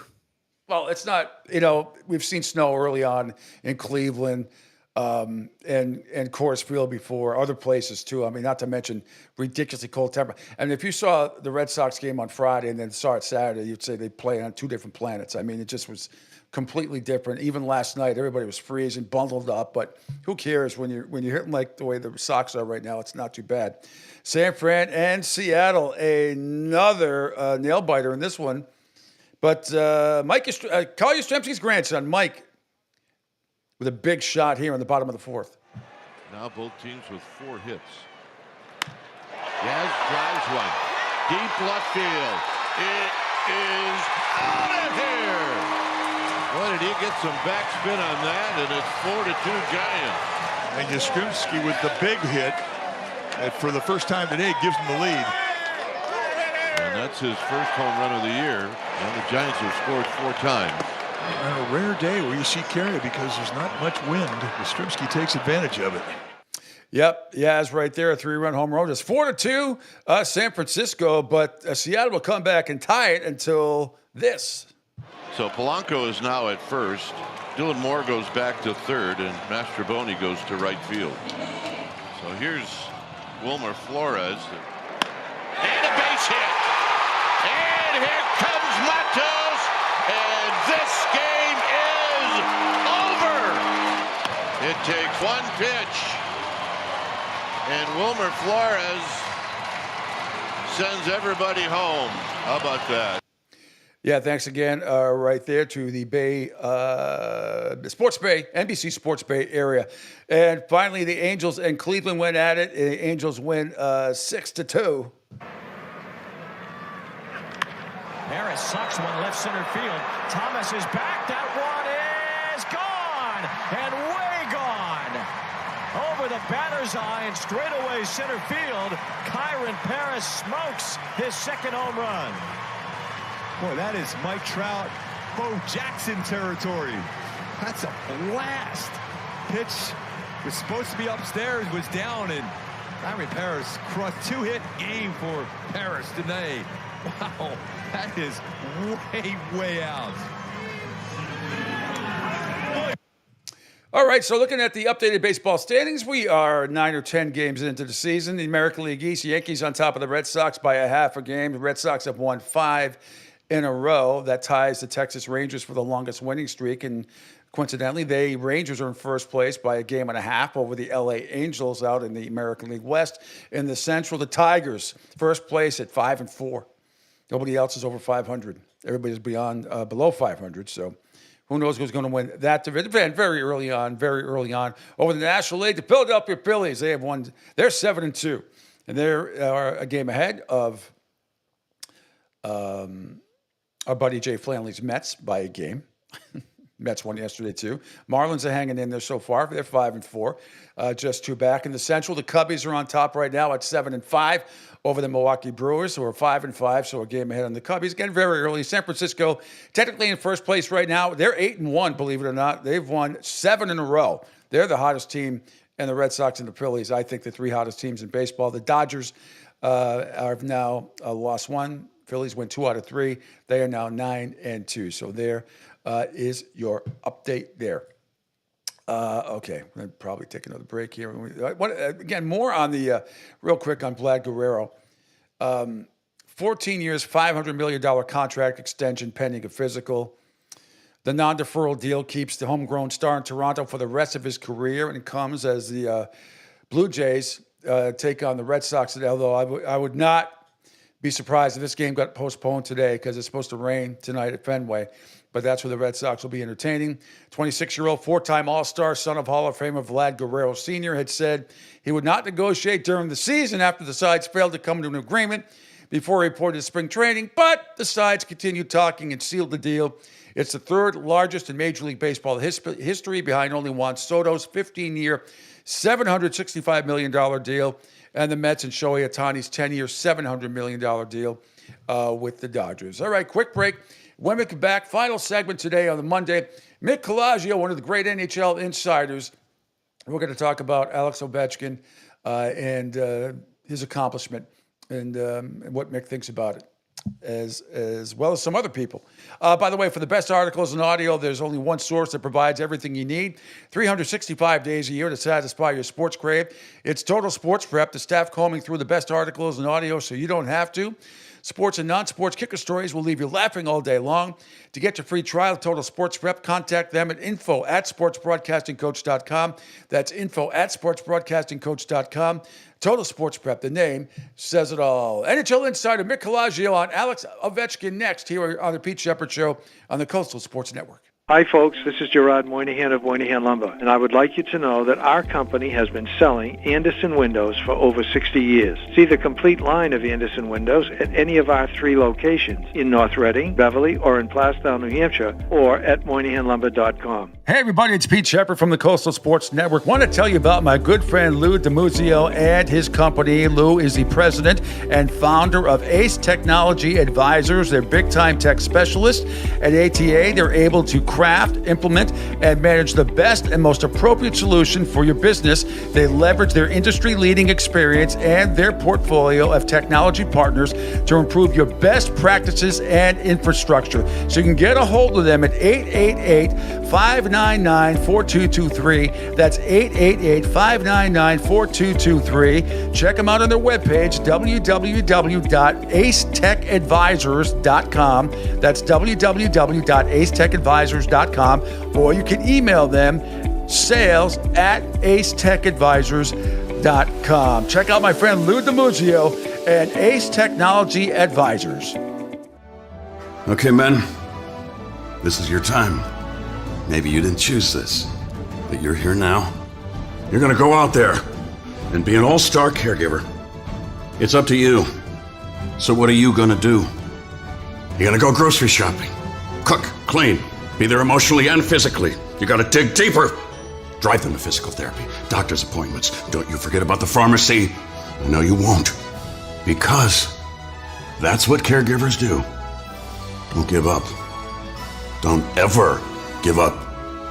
This is your time to show the world, your family, and yourself that you're tougher than tough. Now go out there and be the best caregiver this world has ever seen. Caregiving is tougher than tough. Find the care guides you need at aarp.org/caregiving. A public service announcement brought to you by AARP and the Ad Council. Hi, I'm Danica Patrick and proud aunt. Watching my nieces grow, play, and learn is amazing. But not every child gets to be carefree. 1 in 6 kids in the U.S. are hungry. 1 in 6. That little girl sitting alone at the playground, she can't play like the other kids. She doesn't have the energy because she's hungry. School lunch will be her only meal today. It breaks my heart that this is the reality in our country, but it's something that Feeding America is working to change. Each year, the Feeding America network of food banks rescues billions of pounds of good food that would have gone to waste. This food is then provided to families and children in need.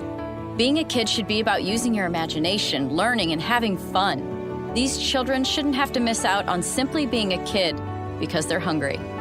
To find out how you can help end childhood hunger in your community, visit feedingamerica.org. Brought to you by Feeding America and the Ad Council. Adopt US Kids presents What to Expect When You're Expecting. A teenager. Learning the lingo. Today I'm going to help parents translate teen slang. Now, when a teen says something is on fleek, it's exactly like saying, that's rad. It simply means that something is awesome or cool. Another one is totes. It's exactly like saying, totally, just shorter. As in, I totes love going to the mall with Becca. Another word you might hear is jelly. Jelly is a shorter, better way to say jealous. As in, Chloe, I am like so jelly of your unicorn phone case.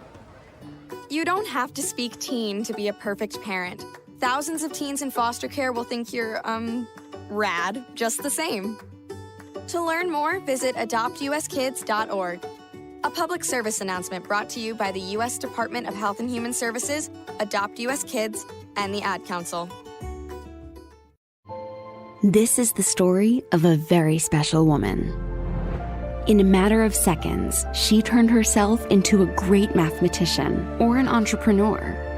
Her knowledge was limitless and still is. She could also make monsters disappear, especially those that lurked in the shadows under the bed. Once, this woman put back together a teenage girl's broken heart, which had been shattered in 1,000 pieces, just by giving her a bear hug. She masqueraded as a regular person at work, but as a superhero at home. Everyone knows her as Gabriella. I still call her Mom. Your hero needs you now, and AARP is here to help. Find the care guides you need to help, complete with tips and resources at aarp.org/caregiving. A public service announcement brought to you by AARP and the Ad Council. You want the best in sports and entertainment? You got it. Now back to the Pete Sheppard Show.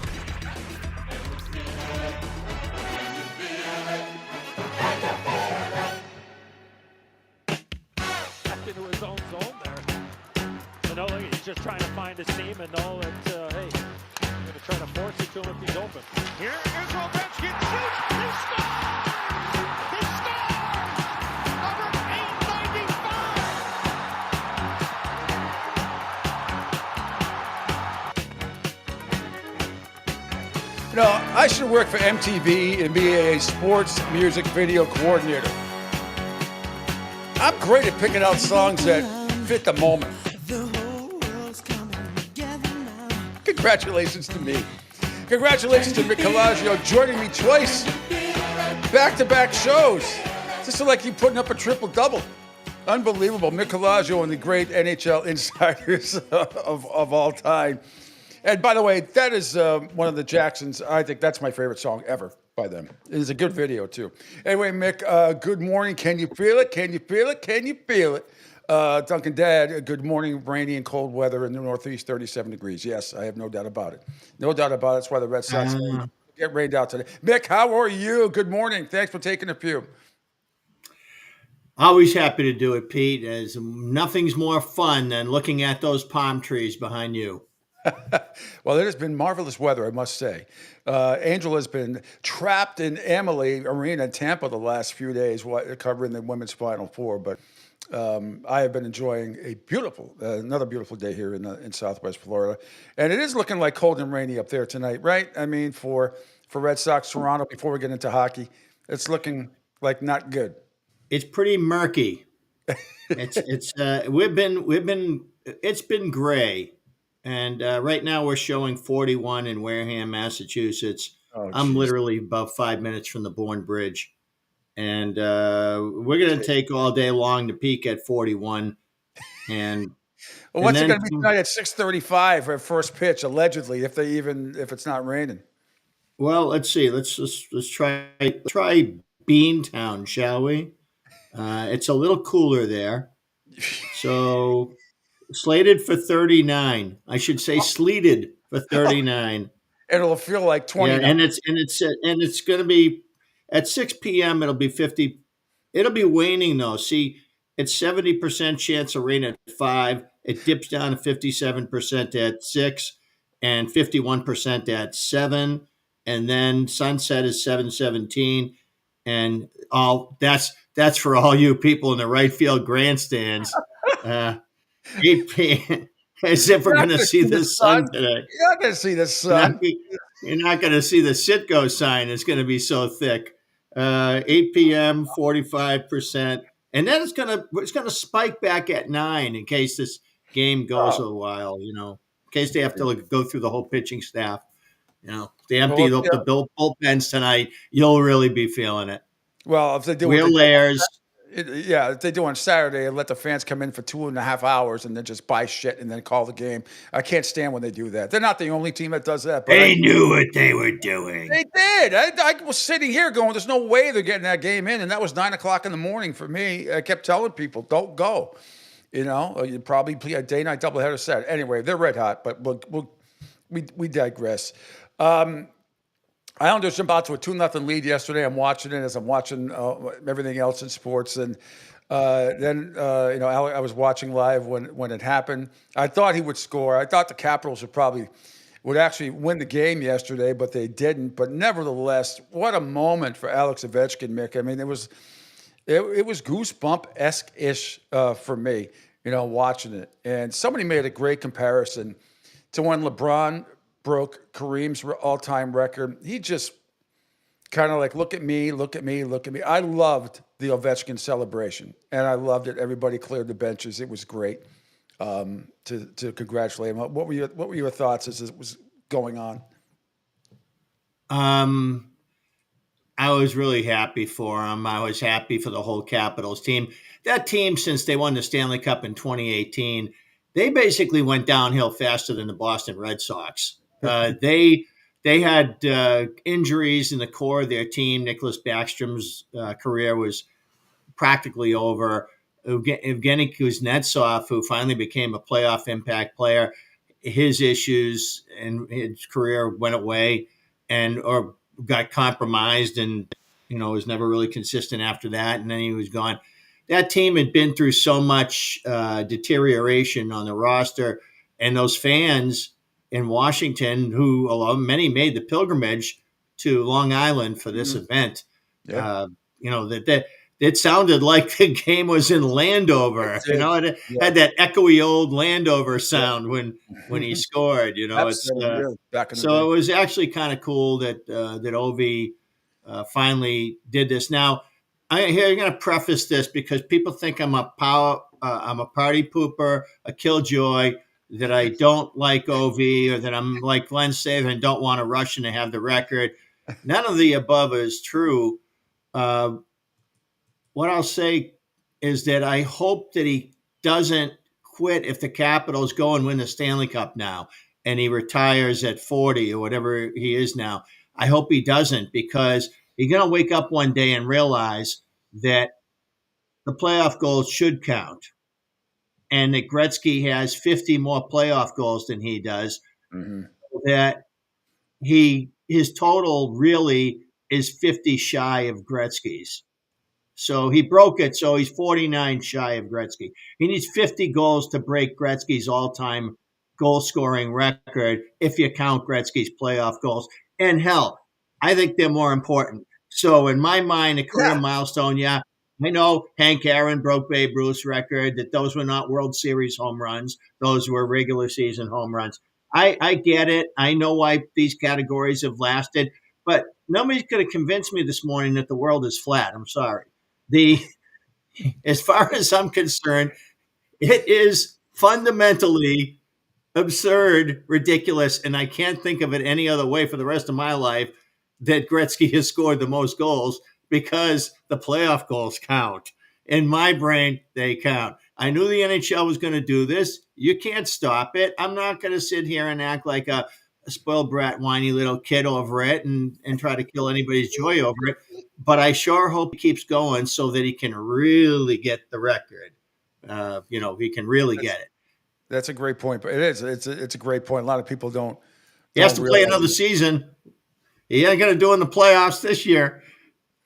So Well, yeah, and even though they're in first place right now, so I mean, how far do you see the Capitals? I mean, it's understandably, it's very, very difficult to predict. We'll get into business. He thinks the Panthers We're are almost able to see series though now. There are series that are starting to crystallize. except for this. Hang on, did you watch Biz yesterday by chance? No. We had a great pregame interview with Marchand. It was hysterical as they ripped each other's facial features and haircuts and nose jobs and all that stuff. But I know he's only half tongue in cheek. I know he was tongue in cheek, but I think he's half serious because he takes the Maple Leafs so seriously. He thinks the Panthers are tanking it, so they have to play Toronto in the first round. And he wants none of it.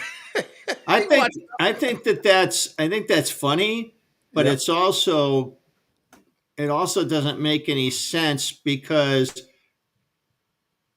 Ottawa hasn't exactly been lighting the league on fire. They're not cooperating. I mean, they won their last game, but they're not. They haven't been.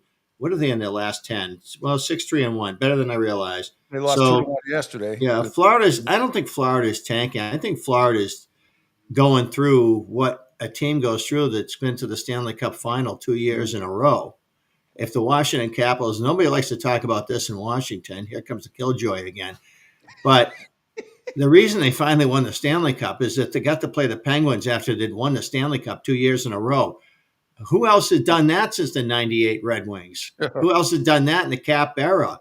Nobody. I mean, the Penguins, there was no way they were getting past the Washington Capitals in round two with in such a hateful rivalry such as that. That wasn't happening in 2018. And so, yeah, the Capitals, they deserved to win. They were the best team that year, and not in the regular season, but they emerged as the best team, especially since Kuznetsov raised his game and they had two really top-line centers in those playoffs.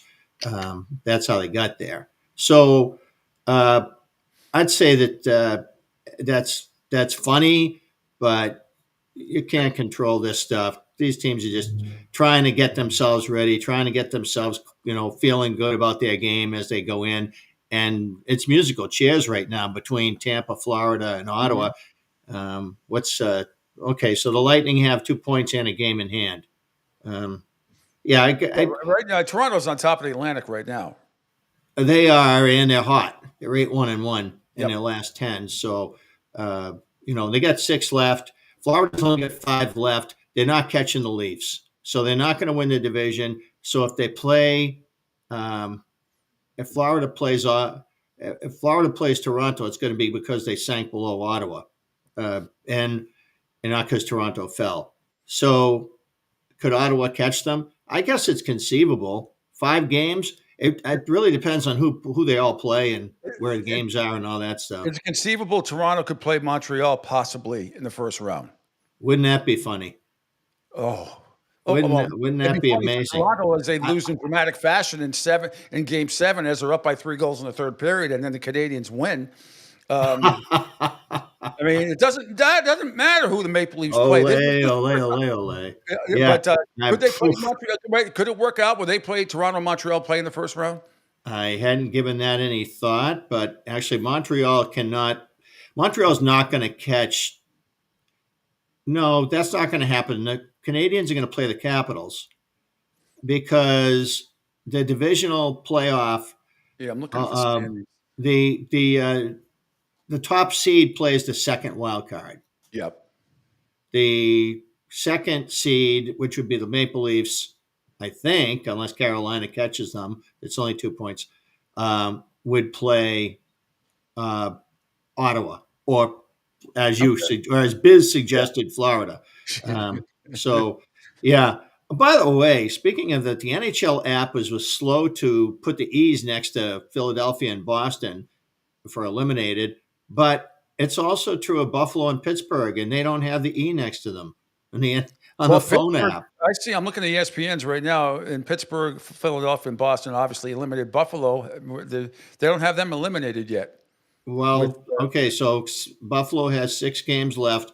6 games is 12 points. 12 points could get them to 86, and Montreal has 85. Okay, so Buffalo shouldn't be eliminated yet, but Pittsburgh should. Okay.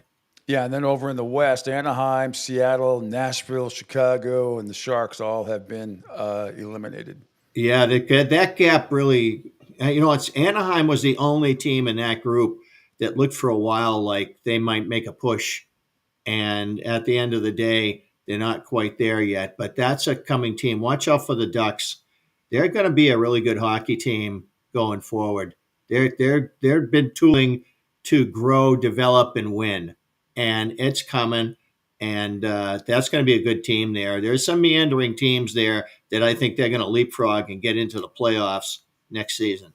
That's my bold prediction. Well, Ducks in their horrible new uniforms to the playoffs. Oh God, it was awful.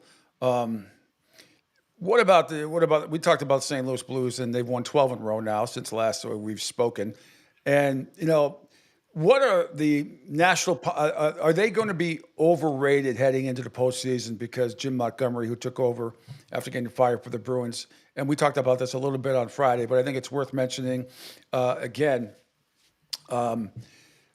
Are they going to feel the pressure because of this huge winning streak that they're on here? And I get this feeling that the national media is going to highly overrate this team heading in. On the other hand, they're the hottest team in the NHL and have been for a month and a half. So, I mean, where do you as they keep winning? How do I size them up? Yeah, exactly. Well, one thing I noticed about the Blues since carrying the Stanley Cup out of TD Garden in Boston on June 12th, 2019. Hated that game. That's now coming up on 6 years ago. That they had their team was gutted by letting Alex Pietrangelo go in free agency to Vegas without making a real effort to extend him, apparently. Colton Parayko was the only member of that big three they were able to keep because Jay Baumeister, who is nearing the end of his career anyway, had a cardiac event that summer and wound up retiring. And suddenly they had to retool their team, but they didn't try to identify those kinds of players, rangy, big skaters who are physical enough and talented enough to kind of recreate a big three, and a big three around a clutch goalie who has really proved himself clutch this year at the Four Nations in Boston. Bennington was unbelievable. Awesome. Held Canada in the championship game. Just held them there for several minutes in the third under siege, and then they got the win. I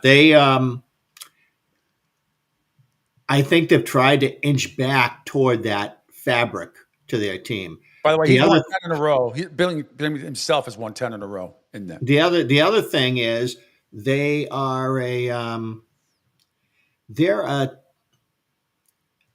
Rob Thomas has become an excellent player. Everybody knew that he was a really good draft pick, but he was one of those guys who was going to take a long time to really reach his potential. He's there. And so this team now is built around him, and he drives that bus. So that's that hockey team. They didn't have that kind of talent at center. I mean, Ryan O'Reilly has great hard skills in his game, and is like the ideal number 2 center on any team. They had good players down the middle, but that wasn't the strength of their team really. Although O'Reilly did win the Conn Smythe that year. Their team is now based on the talent in the middle of the rink. That's now the basis of their team. So I think it's more sustainable going forward for them to be a good team for a longer period of time now. But I don't know how good they are right now. I do feel like they've taken a big step, but I don't consider them a threat to win the Stanley Cup. They've also been doing this a lot. Colton Parayko has been out with a knee injury since early March against the Kings. He had 15 goals, 35 points on the year, was one of the best players. They're 13-1-1 without one of their best players. It's really come together for them. Hey, Jim Montgomery had a 65-win season 2 years ago. Yep. and then the playoffs came. I'm not saying he's not capable of winning in the playoffs, But I'm just saying, I'm not like sign me up for the Blues parade or anything. I don't care what anybody says in that series. If Marchand scores on that goal with 2 seconds to go in the game, they win the series 4-1 and cruise to the Stanley Cup. Just saying. Well, the one that killed me was the midway through that third period. The Bruins had a problem with shooting the puck in that series. Yeah, They had too many guys trying to make the perfect play. And that was kind of Montgomery's game anyway, pass the puck into the net. And Pasternak, of all people, had a 2-on-1, I believe, with Tyler Bertuzzi. Yep. Who was protected on the 2-on-1. I can't remember who the D-man was, but he played it by the book, and he took away the pass. And don't you know, Pasta forced the pass. He forced the pass. Mm-hmm. And it was that moment that my stomach sank, because I realized that if this guy doesn't shoot the puck right now, then they're leaving the door open.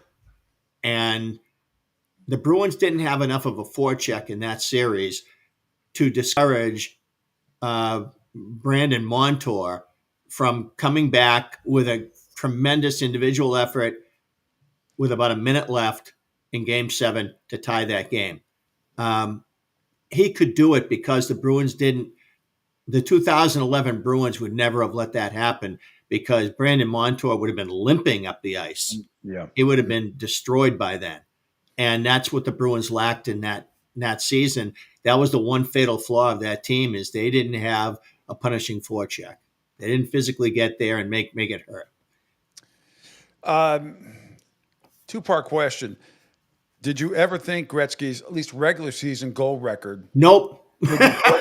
and the three people who are in contention, possibly Sidney Crosby has 619, Steven Stamkos has 579, Evgeny Malkin has 513. Any chance one of those three now breaks Alex Ovechkin's record?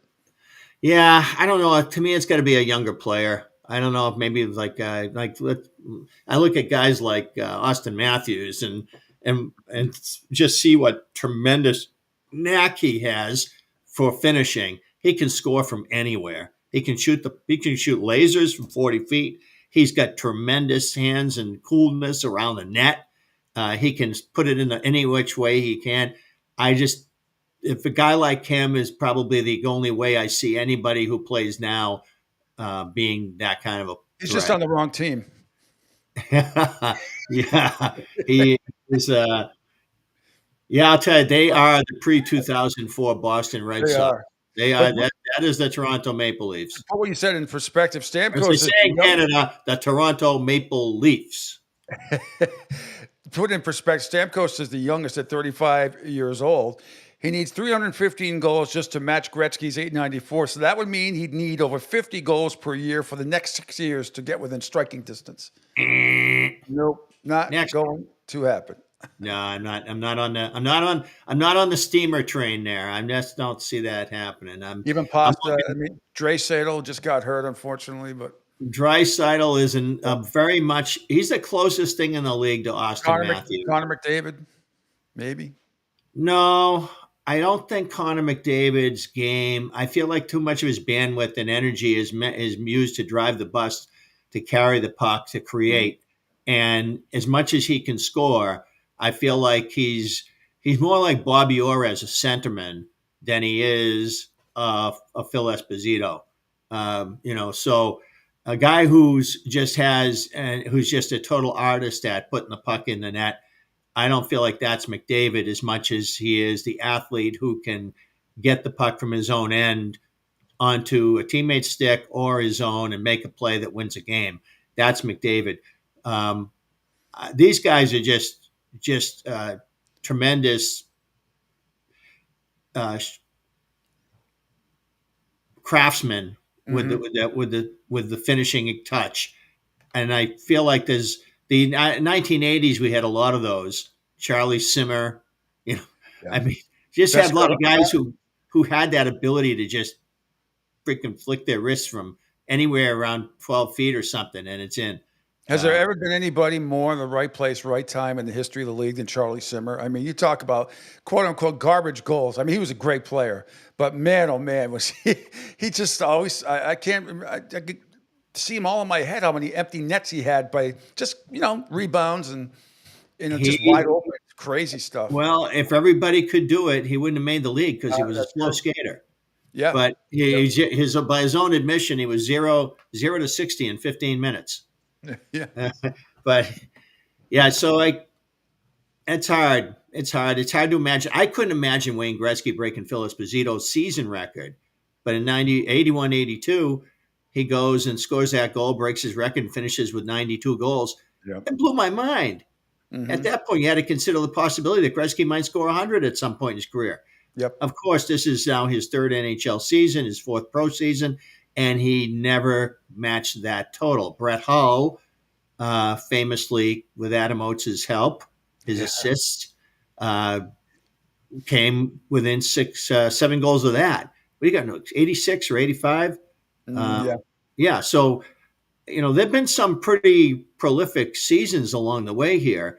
And then there's guys who string them together and have great careers. And, it's just unbelievable what Gretzky accomplished. And Ovechkin is, even though he's a brick shithouse, that guy he's a Mack truck coming at you. He's not the same kind of player as a lot of these other 80s goal scorers, but he has that kind of a finishing ability. He doesn't have to be an impactful player in the game beyond. That's why he could do this if you wanted to keep going until he's 45. He's not going to slow down anymore unless he gets injured and unless he gets arthritic. He's going to just be able to stay with this. If he wants to keep doing this, he could do it. But he's made his mark. He's done what he's going to do. I just hope because the Caps happen to be having a great season, their best since the year they won the Cup, a vintage year for them, very reminiscent of many of their prior years in the decade leading to the Stanley Cup for them. Many years with playoff disappointments. They had a great regular season team for a long time. And so they finally win it on a year that they weren't first place finishers. Now they're back to being that team that we remember, even though it's different faces. There's 2 guys left. I think it's him and John Carlson.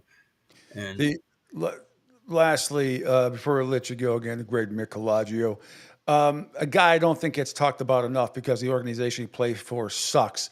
But Tage Thompson, we got to get him out of Buffalo. We got to get him more national exposure.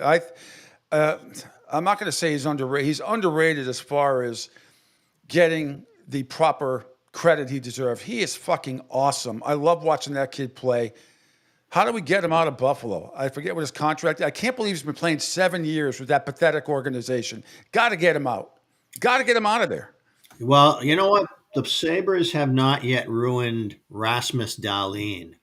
Their number 26 defenseman, he looks like Glenn Wesley, got up with a bad hair day, and he's mad at the world. That's Rasmus Dahlin. He's Glenn Wesley in a bad mood. I love watching that kid play.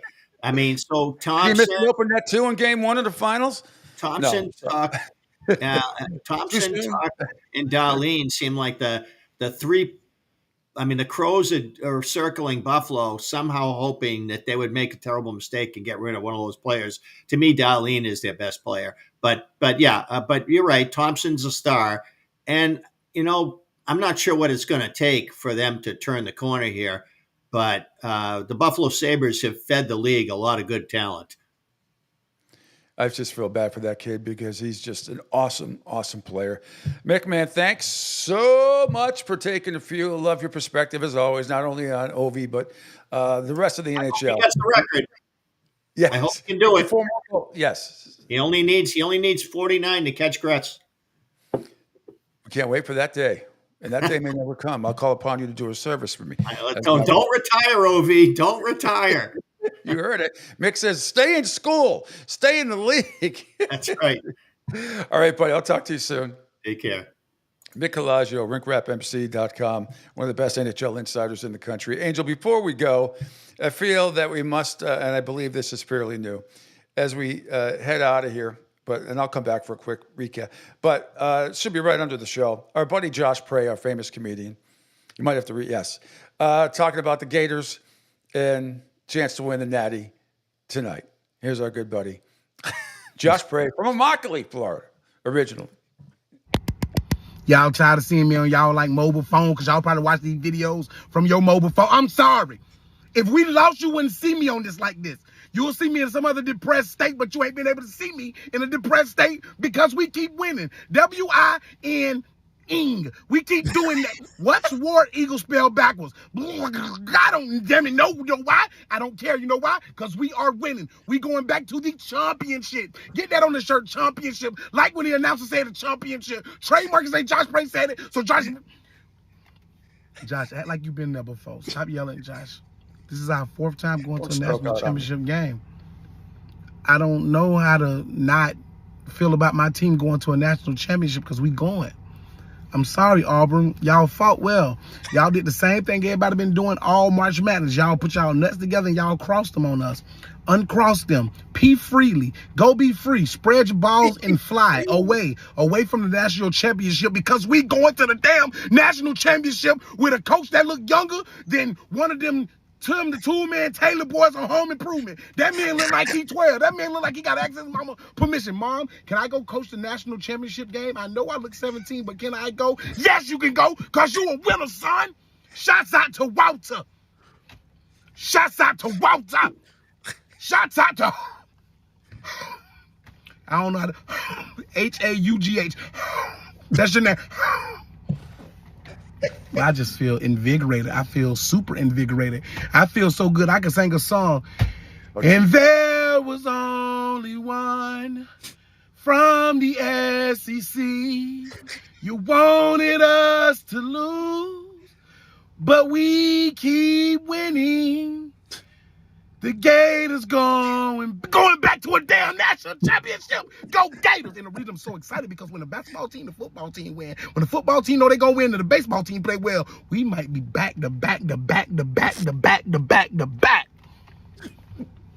Like DJ Khaled and Lizzo trying to hug backwards.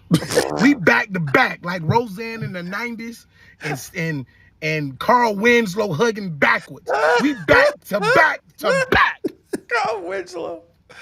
Hold up, let me make sure my heart still beating. No, wait. Y'all hear that? Go